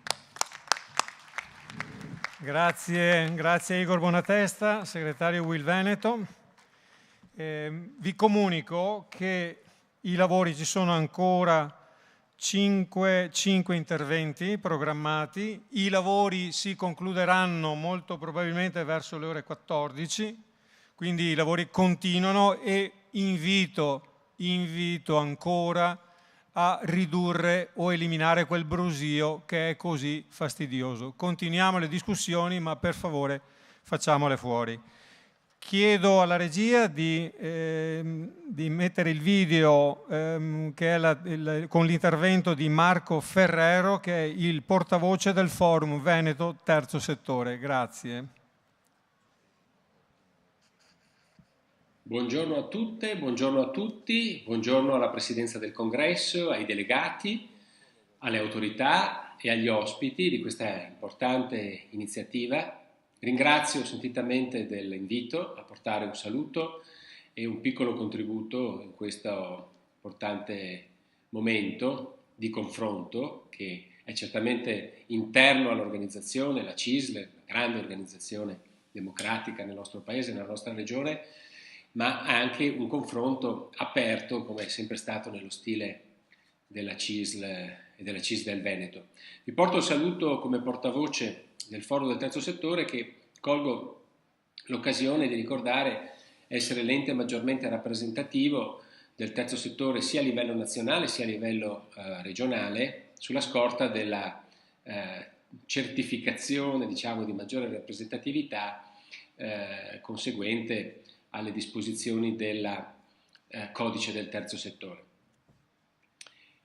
È un particolare piacere, dico la verità, essere qui oggi, anche se solo virtualmente, purtroppo in virtù di un precedente impegno che mi porta oggi a essere fuori città, perché la CISL del Veneto, indirettamente ma significativamente, ha sempre investito sull'idea di una rappresentanza unitaria del terzo settore, anche quando in tempi non sospetti appunto questo appariva una sfida da far tremare i polsi, potremmo dire.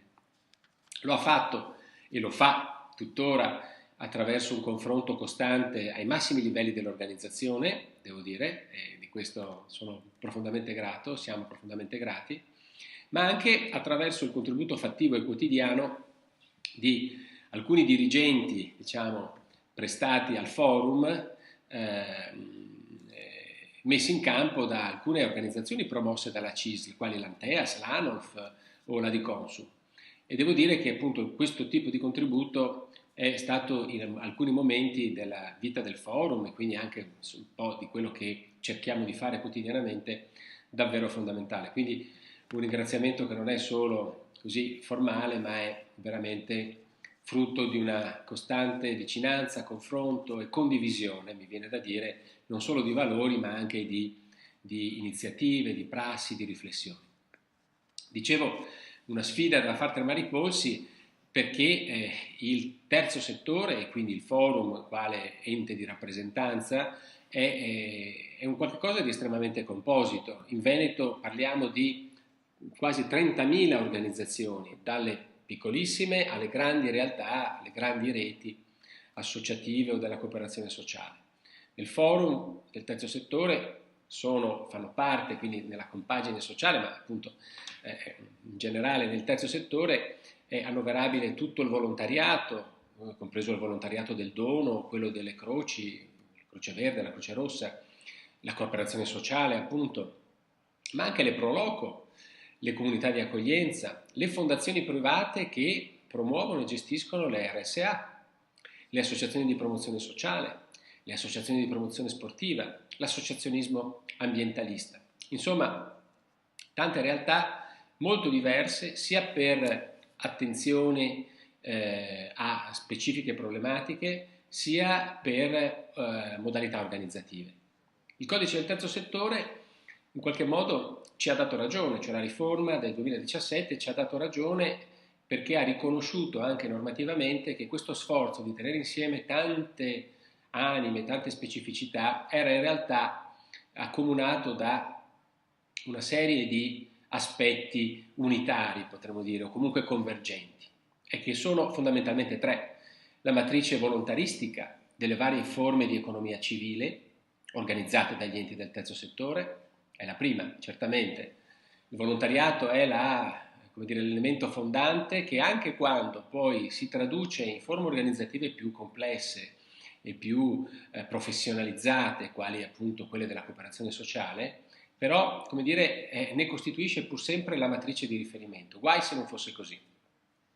Il secondo elemento, diciamo, di comunanza di queste realtà così composite è certamente la funzione pubblicistica di interesse generale degli enti del terzo settore, che è ben compendiata nelle finalità civiche, solidaristiche e di utilità sociale previste dall'articolo 5 del codice del terzo settore.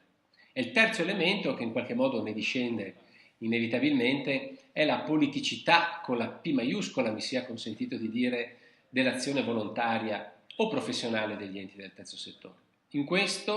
Sotto questo profilo, certamente l'innovazione portata dall'articolo 55, unitamente all'articolo 56 del codice del terzo settore, ovvero la coprogettazione e la coprogrammazione, sono probabilmente uno degli elementi più innovativi e più interessanti anche di questa riforma, e naturalmente sono un elemento assolutamente sfidante per quello che il terzo settore ha sempre provato a rappresentare in termini di contributo alla coesione sociale e territoriale. Questa disposizione per noi è in qualche modo uno degli assi centrali di impegno, soprattutto dopo la sentenza della Corte Costituzionale del 2020, la 131, che ha finalmente sdoganato la possibilità, anzi direi la necessità, di superare quella diffidenza e quella inevitabile anche ritrosia nel coprogettare e nel coprogrammare, che in qualche modo ha contraddistinto la fase precedente dell'atteggiamento della pubblica amministrazione nel rapporto con il privato sociale. Tra l'altro adesso, ormai da un bel po', abbiamo le linee guida ministeriali che ci consentono di dettagliare, al di là di quelli che sono i principi, appunto le procedure anche della coprogettazione. E quindi questa legittimazione, ripeto, in qualche modo questa necessità, questo obbligo anche giuridico di non ricorrere più alla prospettiva competitiva, certo in molti casi comprensibilmente difensiva delle pubbliche amministrazioni, ma invece di passare definitivamente e coraggiosamente, ma seriamente allo stesso tempo, a un rapporto collaborativo tra pubblico e privato sociale. È certamente la questione, secondo noi, più importante proprio come strumento di lavoro, oltre che come strumento culturale, con il quale in qualche modo accompagnare questo impegno civico che proviamo a mettere tutti i giorni. Naturalmente questo ha significato per noi un impegno molto forte in termini formativi, quindi abbiamo attivato una formazione congiunta con l'ANCI proprio per fare in modo di calare nei territori le competenze anche per mettere in atto la coprogettazione, la vera coprogettazione.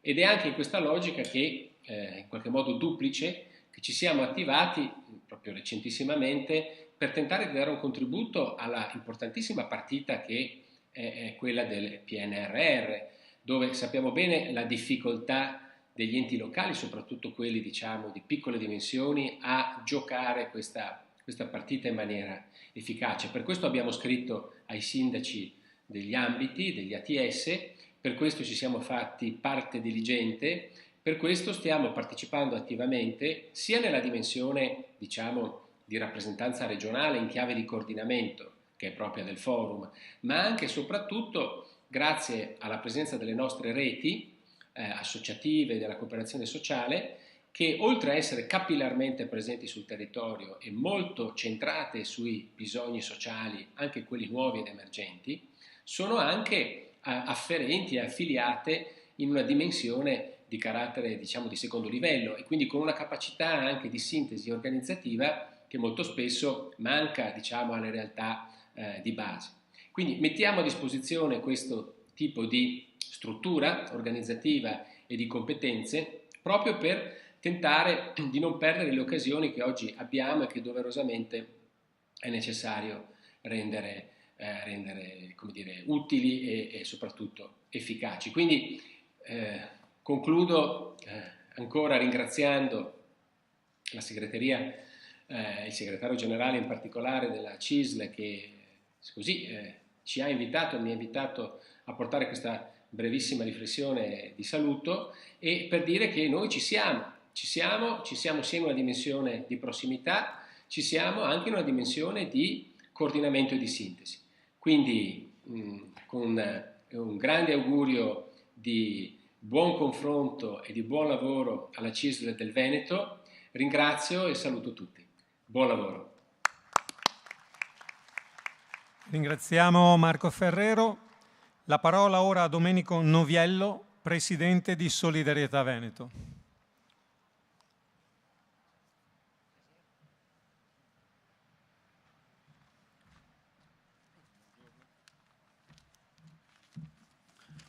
Buongiorno e intanto un ringraziamento per questo invito. Per me è la prima volta che partecipo a un congresso della CISL regionale del Veneto. Siamo presenti e sono venuto molto volentieri e inizialmente pensavo di parlarvi, come in effetti poi vi accennerò, dei risultati del Fondo Solidarietà Veneto, questo fondo regionale, bilaterale, che ha raggiunto, specie nell'anno scorso, dei risultati eccellenti. E grazie a tutti noi, a tutti voi, ma su questo poi mi soffermerò un momento dopo. E invece la cosa su cui mi volevo concentrare parte da un argomento di cui ne abbiamo parlato sinora ed è stato oggetto di tante nostre valutazioni, di tante nostre situazioni tristi che abbiamo visto. E cioè ragioniamo un po' su che cosa in un momento come questo, cioè in un momento in cui c'è un conflitto in atto, cosa c'è di positivo e può aiutare le situazioni nell'ambito di un fondo di previdenza complementare. Beh, c'è molto, perché i fondi di previdenza complementare, ma in particolare il Fondo Solidarietà Veneto, si basa su concetti diversi da quelli delle altre attività di investimento. Noi assistiamo e facciamo parte di un osservatorio che tutela il risparmio, che tutela il sacrificio per il risparmio, perché il fondo, come tutti sanno, come voi sapete, si occupa di far costruire un'integrazione a ogni cittadino lavoratore al termine del rapporto di lavoro. Questo è l'obiettivo di un fondo e in questa situazione i fondi previdenziali, ma in particolare il Fondo Solidarietà Veneto, che è un fondo fatto di cittadini che hanno molto a cuore il risparmio. I veneti sono persone che dedicano la loro attività nel lavoro con molto impegno, l'abbiamo visto, lo sappiamo, ci è stato detto da tutti, ma hanno anche una grande predisposizione al risparmio, cioè a costruire un qualcosa che può servire loro al termine della vita lavorativa, sia in termini di integrazione della pensione, sia in termini di valore che possono, di riscatto di quella che è la somma che hanno investito. E quindi mentre in ogni situazione in cui c'è un fatto esterno violento, forte, che può essere stata l'emergenza sanitaria, ma addirittura peggio un conflitto, si viene presi un po' dall'ansia di come abbiamo fatto i nostri investimenti, di come sono stati realizzati, se gli investimenti vengono, se i nostri risparmi e il nostro denaro va in un fondo di previdenza complementare, è un investimento più sicuro e più tranquillo. Perché? Perché il fondo, e quindi noi, utilizziamo le somme, i soldi dei lavoratori nell'ambito di una gestione molto prudente e quindi anche quando ci sono questi eventi molto gravi anche dal punto di vista finanziario, non sto a elencarli, ma ormai tra i media della televisione e anche della stampa siamo tutti informati, un'inflazione che va avanti, il costo delle materie prime, abbiamo sentito più volte, ma non solo qui, il costo dell'energia. Ecco, in queste situazioni il fondo protegge i nostri risparmi. Ma perché questo? Perché le scelte, gli investimenti, che sono anche molto determinati nell'ambito dell'economia reale, sono stati investimenti fatti in un'ottica di prudenza.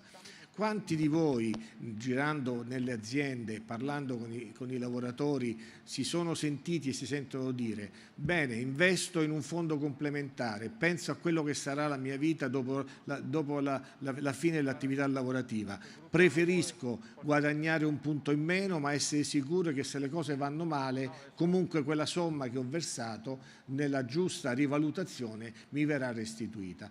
Ecco quindi che in un quadro abbastanza difficile in cui stiamo vivendo in questi giorni, se solo pensiamo alle variazioni del prezzo del petrolio, che ha avuto delle oscillazioni altissime in pochissimi giorni, e questo fa pensare che c'è un'escalation sia all'andar su che all'andar giù, mentre in queste situazioni ognuno pensa se i suoi risparmi sono stati investiti bene, se investiti in un fondo complementare, per la natura stessa del fondo questo è un fatto positivo. Ma il Fondo Solidarietà Veneto non va bene solo per questo, va bene perché ha una struttura esperta, ha un consiglio di amministrazione dove risiedono i colleghi del sindacato, alcuni sono presenti qui, alcuni li abbiamo visti prima, quindi è una forma di bilateralità, di condivisione di quelle che sono le scelte che il fondo, e questo è un fatto molto importante perché richiama un po' il valore delle relazioni industriali. Ricordiamoci che le relazioni industriali italiane sono state quelle che sono intervenute sempre meglio quando le situazioni andavano male. Solo da questo rapporto di condivisione, di analisi e di supporto alle soluzioni si è andati avanti. Noi nel Fondo Solidarietà Veneto abbiamo anche il sindacato, ovviamente, non solo le imprese, non solo il sindacato di imprese, ma anche il sindacato. Il fondo nasce per volere e per spunto della CISL ben 34 anni fa, e all'interno del quale ci sono rappresentanti della UIL, della Confapi, della Confartigianato, spero di non dimenticarne nessuno, ma praticamente del CNA, della Casartigiani, dei Federclai. 32 anni fa la CISL proponeva questo modello di lavoro, questo modello di solidarietà, come dice il nome stesso, e che quindi si lega molto bene a quello che abbiamo sentito sinora in questo momento. Però qualche dato, qualche numero ve lo devo dare in pochi minuti di questa mia presentazione, perché mi sono voluto presentare perché appunto per me è la prima esperienza in un fondo pensioni. Io provengo da aziende industriali e quindi la mia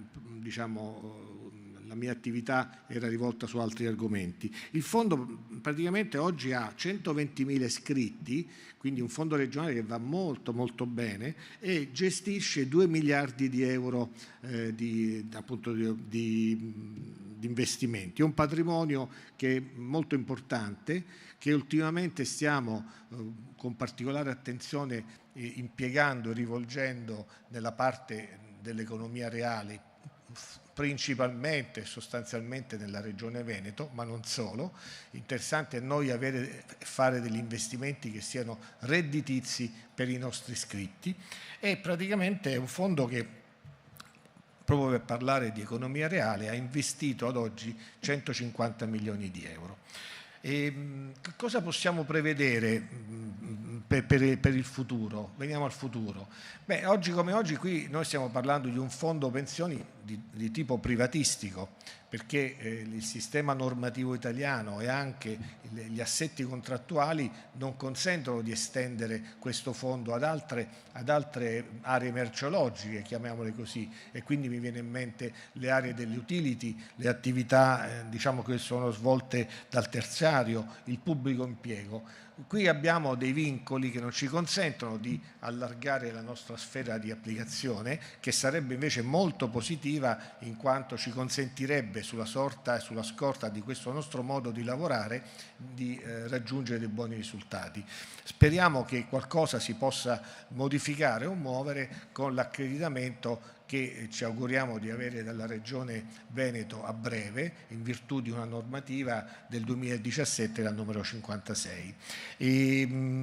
Chiudo e concludo questa mia presentazione del fondo dicendo sostanzialmente e tornando su quel concetto della bilateralità, concetto per me molto importante. Nella mia vita professionale mi sono occupato di relazioni industriali, quindi credo in questo concetto, e cioè che è un valore la condivisione di certe attività, specie in particolar modo se questa condivisione si rivolge ai lavoratori e al loro futuro quando lasceranno il lavoro.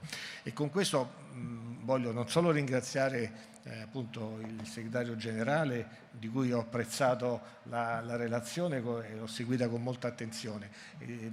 Ringrazio anche tutti i componenti della direzione della CISL, ringrazio anche i consiglieri di amministrazione del Fondo Solidarietà Pensione, che come vi ho detto prima sono anche qui presenti, e tutta la struttura che ha portato, specie per l'anno 2021, a dei risultati molto molto molto positivi. Vi auguro buon lavoro e vi saluto cordialmente. Grazie Presidente Noviello, grazie. Allora, vi chiedo ancora un po' di pazienza per questa lunga mattinata, e sarà una pazienza che poi dovremo avere anche oggi pomeriggio e anche domani. Allora, per fare questo, se sarete avvicinati, visto che il brusio continua e i crocchi continuano, se sarete avvicinati da qualcuno, non saranno persone di buona volontà, ma sono dei questori, cioè sono le persone già nominate 2 volte oggi, che aiuteranno un po' a tenere un certo rispetto in sala, soprattutto per i tantissimi che vogliono continuare ad ascoltare il dibattito dei tantissimi ospiti che hanno onorato con la loro presenza il nostro dibattito e il nostro appuntamento. Ancora 3 interventi, finiremo come abbiamo detto per le 2. Invito al pomeriggio, i lavori inizieranno alle 15:15, si inizierà con il dibattito alle ore 15:15, ma invito chi intende partecipare a sottoscrivere la richiesta di parola che trovate in cartellina, da consegnare o all'ufficio di segreteria o anche in presidenza.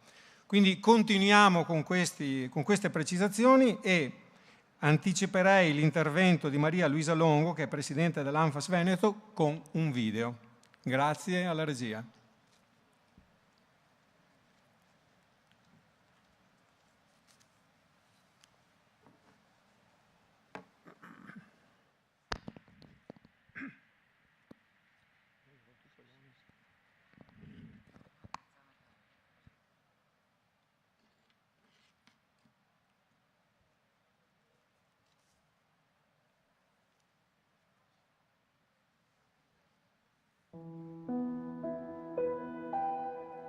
La cosa che posso dirvi che vedo nei ragazzi la gioia di venire al lavoro. Nel loro piccolo danno il massimo e si impegnano veramente con costanza giorno per giorno. A volte superano i loro limiti, veramente, cioè vedi dei cambiamenti pur di adeguarsi alle cose che facciamo, che anche loro fanno uno sforzo. Sta a noi trattarli come tali persone e non come persone da escludere in vari settori.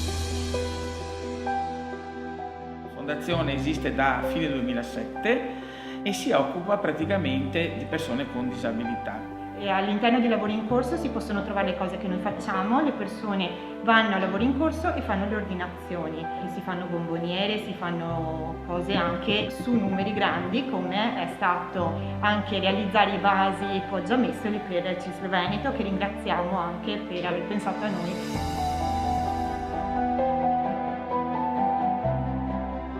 Vedere che le loro cose che producono vengono richieste, vanno fuori, vanno al pubblico, vanno al privato, cioè, per loro questo è un lavoro, loro lo ritengono un lavoro.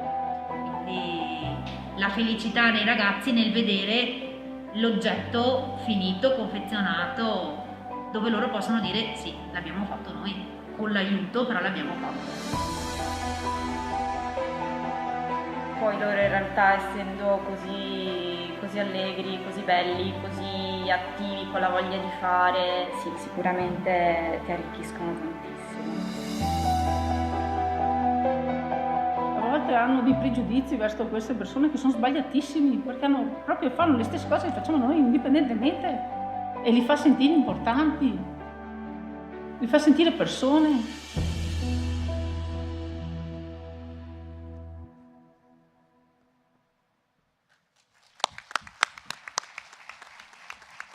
La parola a Maria Luisa Longo, Presidente ANFAS Veneto.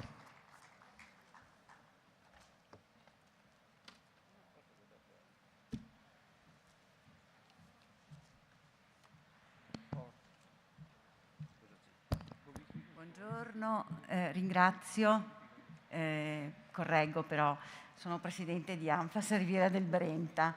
ANFAS Veneto ha un'altra donna, Graziella Peroni. Allora, ringrazio innanzitutto per questo e sono proprio veramente felice per il coinvolgimento che CISL Veneto ha voluto offrire ad ANFAS Riviera del Brenta, che è un'associazione di volontariato e di promozione sociale che opera appunto nei 17 comuni del Milanese e della Riviera del Brenta. E attraverso la sua fondazione Riviera gestisce 3 centri diurni occupazionali e 2 laboratori sociali.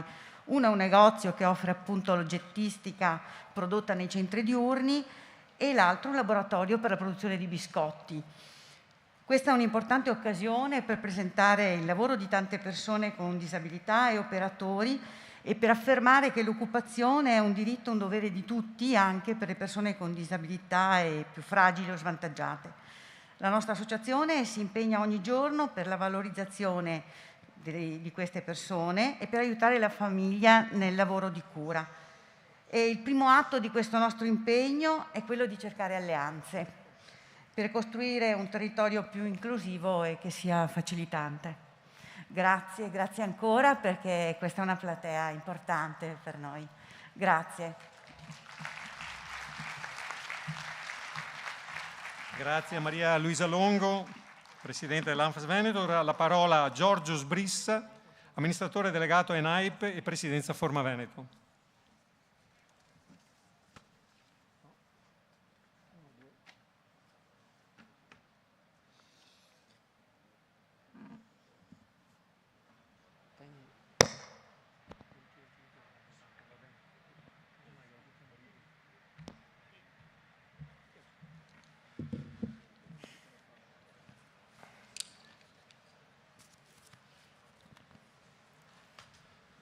Grazie Gianfranco.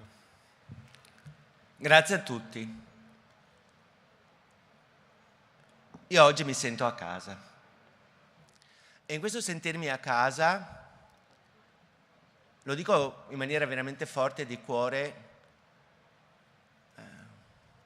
penso che il sindacato, la CISL, non deve mai dimenticare il ruolo importante che ha nella nostra società.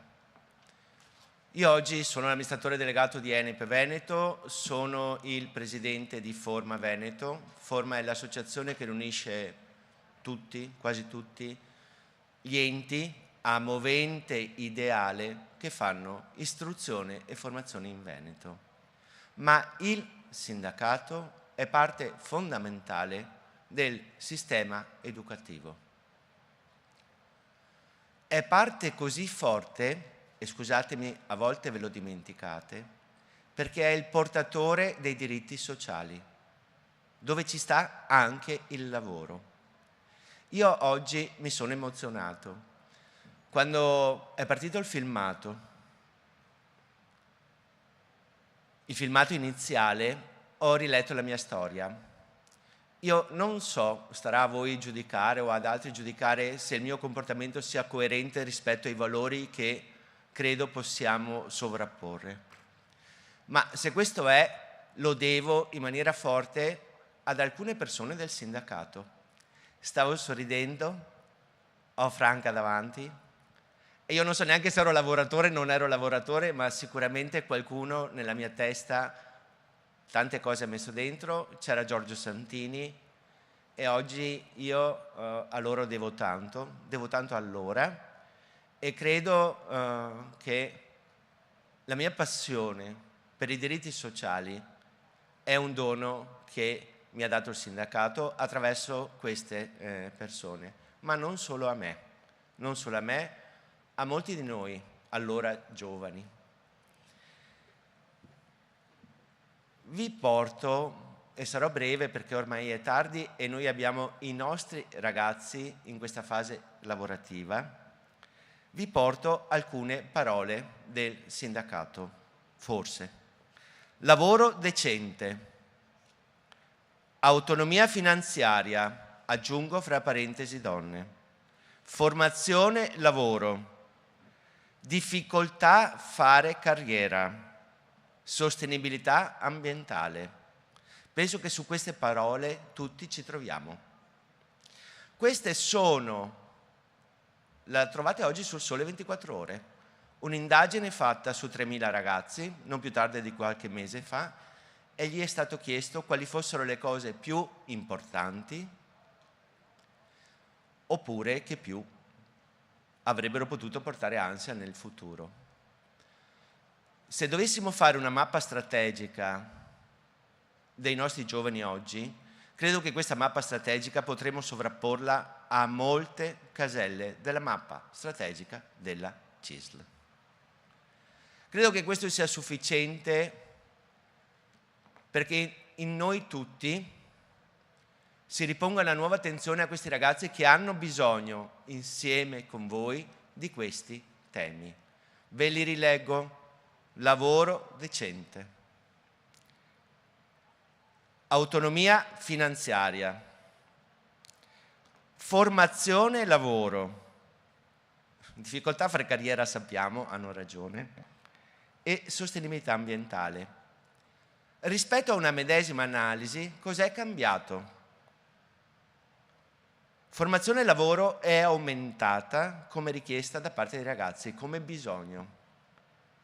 Equità di genere è aumentata come richiesta nei ragazzi, meglio, nelle ragazze.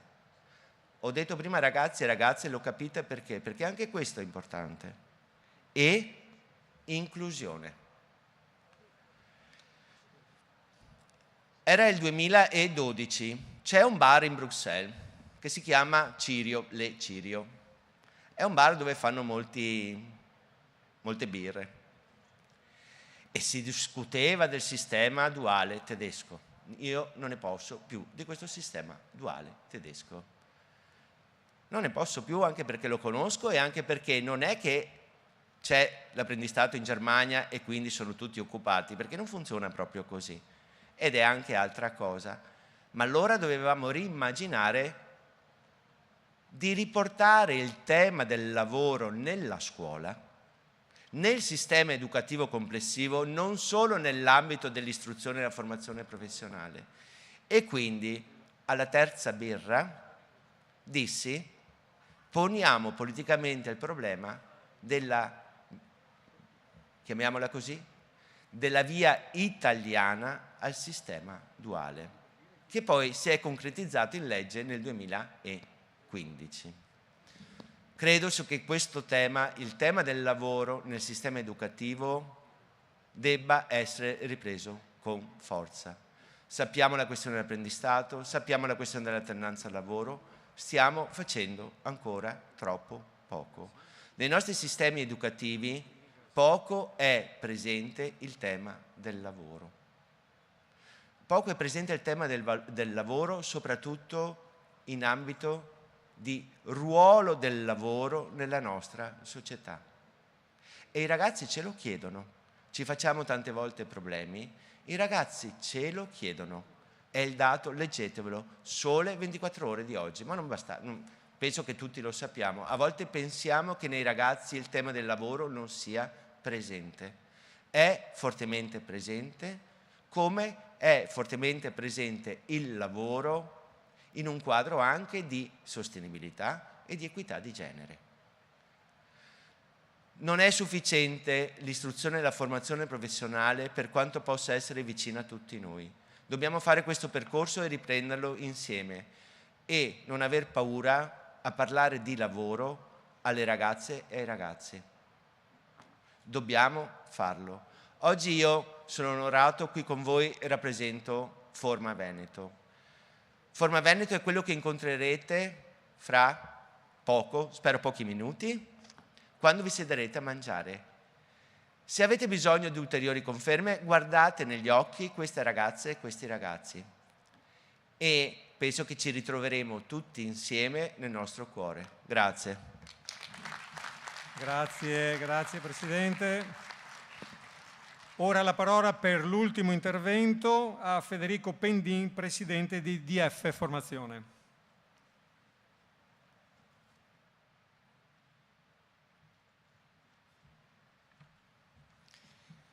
Ben trovati a tutti. L'ora si fa tarda e la fame incombe, per cui sarò molto breve. Un ringraziamento al segretario per questo invito e anche per la sua bellissima relazione per questa giornata. Un ringraziamento anche a Paolo Nalesso, che ha avuto l'idea di portare i ragazzi della formazione professionale oggi a servire il pranzo che sarà servito fra poco, e un ringraziamento anche a Stefano Mastrovincenzo, con il quale condivido una responsabilità nel direttivo di Forma Nazionale. Si è parlato di lavoro, mi piace tantissimo il titolo. Fin da bambini abbiamo questo desiderio di operosità e questa innata. Io ho 5 figli e li vedo, i miei bambini, quando desiderano di essere operosi e di mettersi in gioco, perché il lavoro fa crescere, compie. Il lavoro può non essere quella parentesi tra il lunedì e il venerdì su cui si vive col fiato sospeso. Noi, i ragazzi che stanno entrando, hanno un approccio deduttivo, cioè si dice che non è che prima studiano e dopo imparano facendo. Come diceva Don Bosco, hanno l'intelligenza nelle mani e quando loro vanno a fare lo stage e il duale, diventano insieme con l'impresa coeducatori e l'impresa fa un investimento su questi ragazzi. Certo, non bisogna tralasciare la sicurezza, bisogna lavorare di più sulla sicurezza e non dobbiamo dimenticare, come è stato detto oggi, che questo è un tema importante. Però i ragazzi sono qui, hanno atteso questo momento, hanno gli occhi che brillano, come diceva Giorgio Sbrissa, che prego di raggiungermi sul palco. E mi sembrano lontani dall'essere sfruttati come qualche media a livello nazionale sta continuando a dire in questi giorni.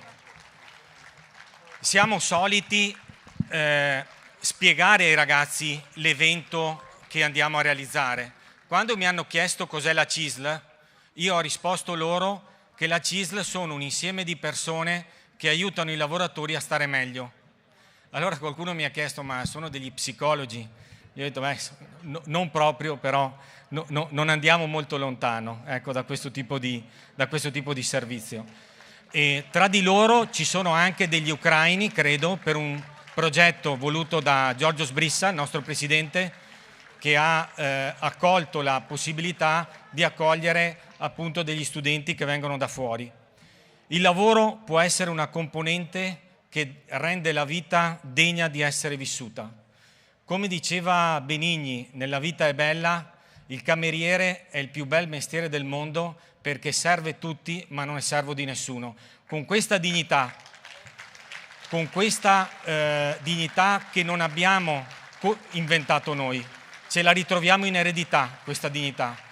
Questa dignità è un'eredità di un grande patrimonio che il Veneto ha, che non dobbiamo considerarlo come un'eredità da dare ai nostri figli, ma casomai da prendere in prestito, come dice il Papa Emerito Ratzinger. Grazie a tutti e grazie di cuore, un applauso forte ai nostri allievi.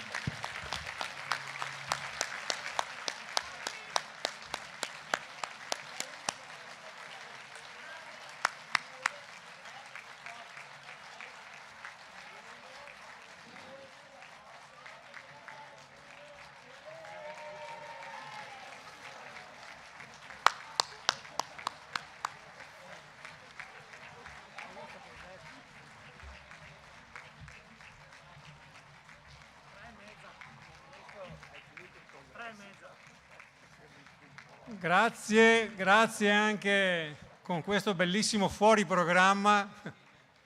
Allora si concludono, come avevamo detto, si conclude la prima mattinata di lavori. Questa importante e preziosa parte, impreziosita dalla relazione di Gianfranco e gli interventi e la presenza di numerosissimi ospiti.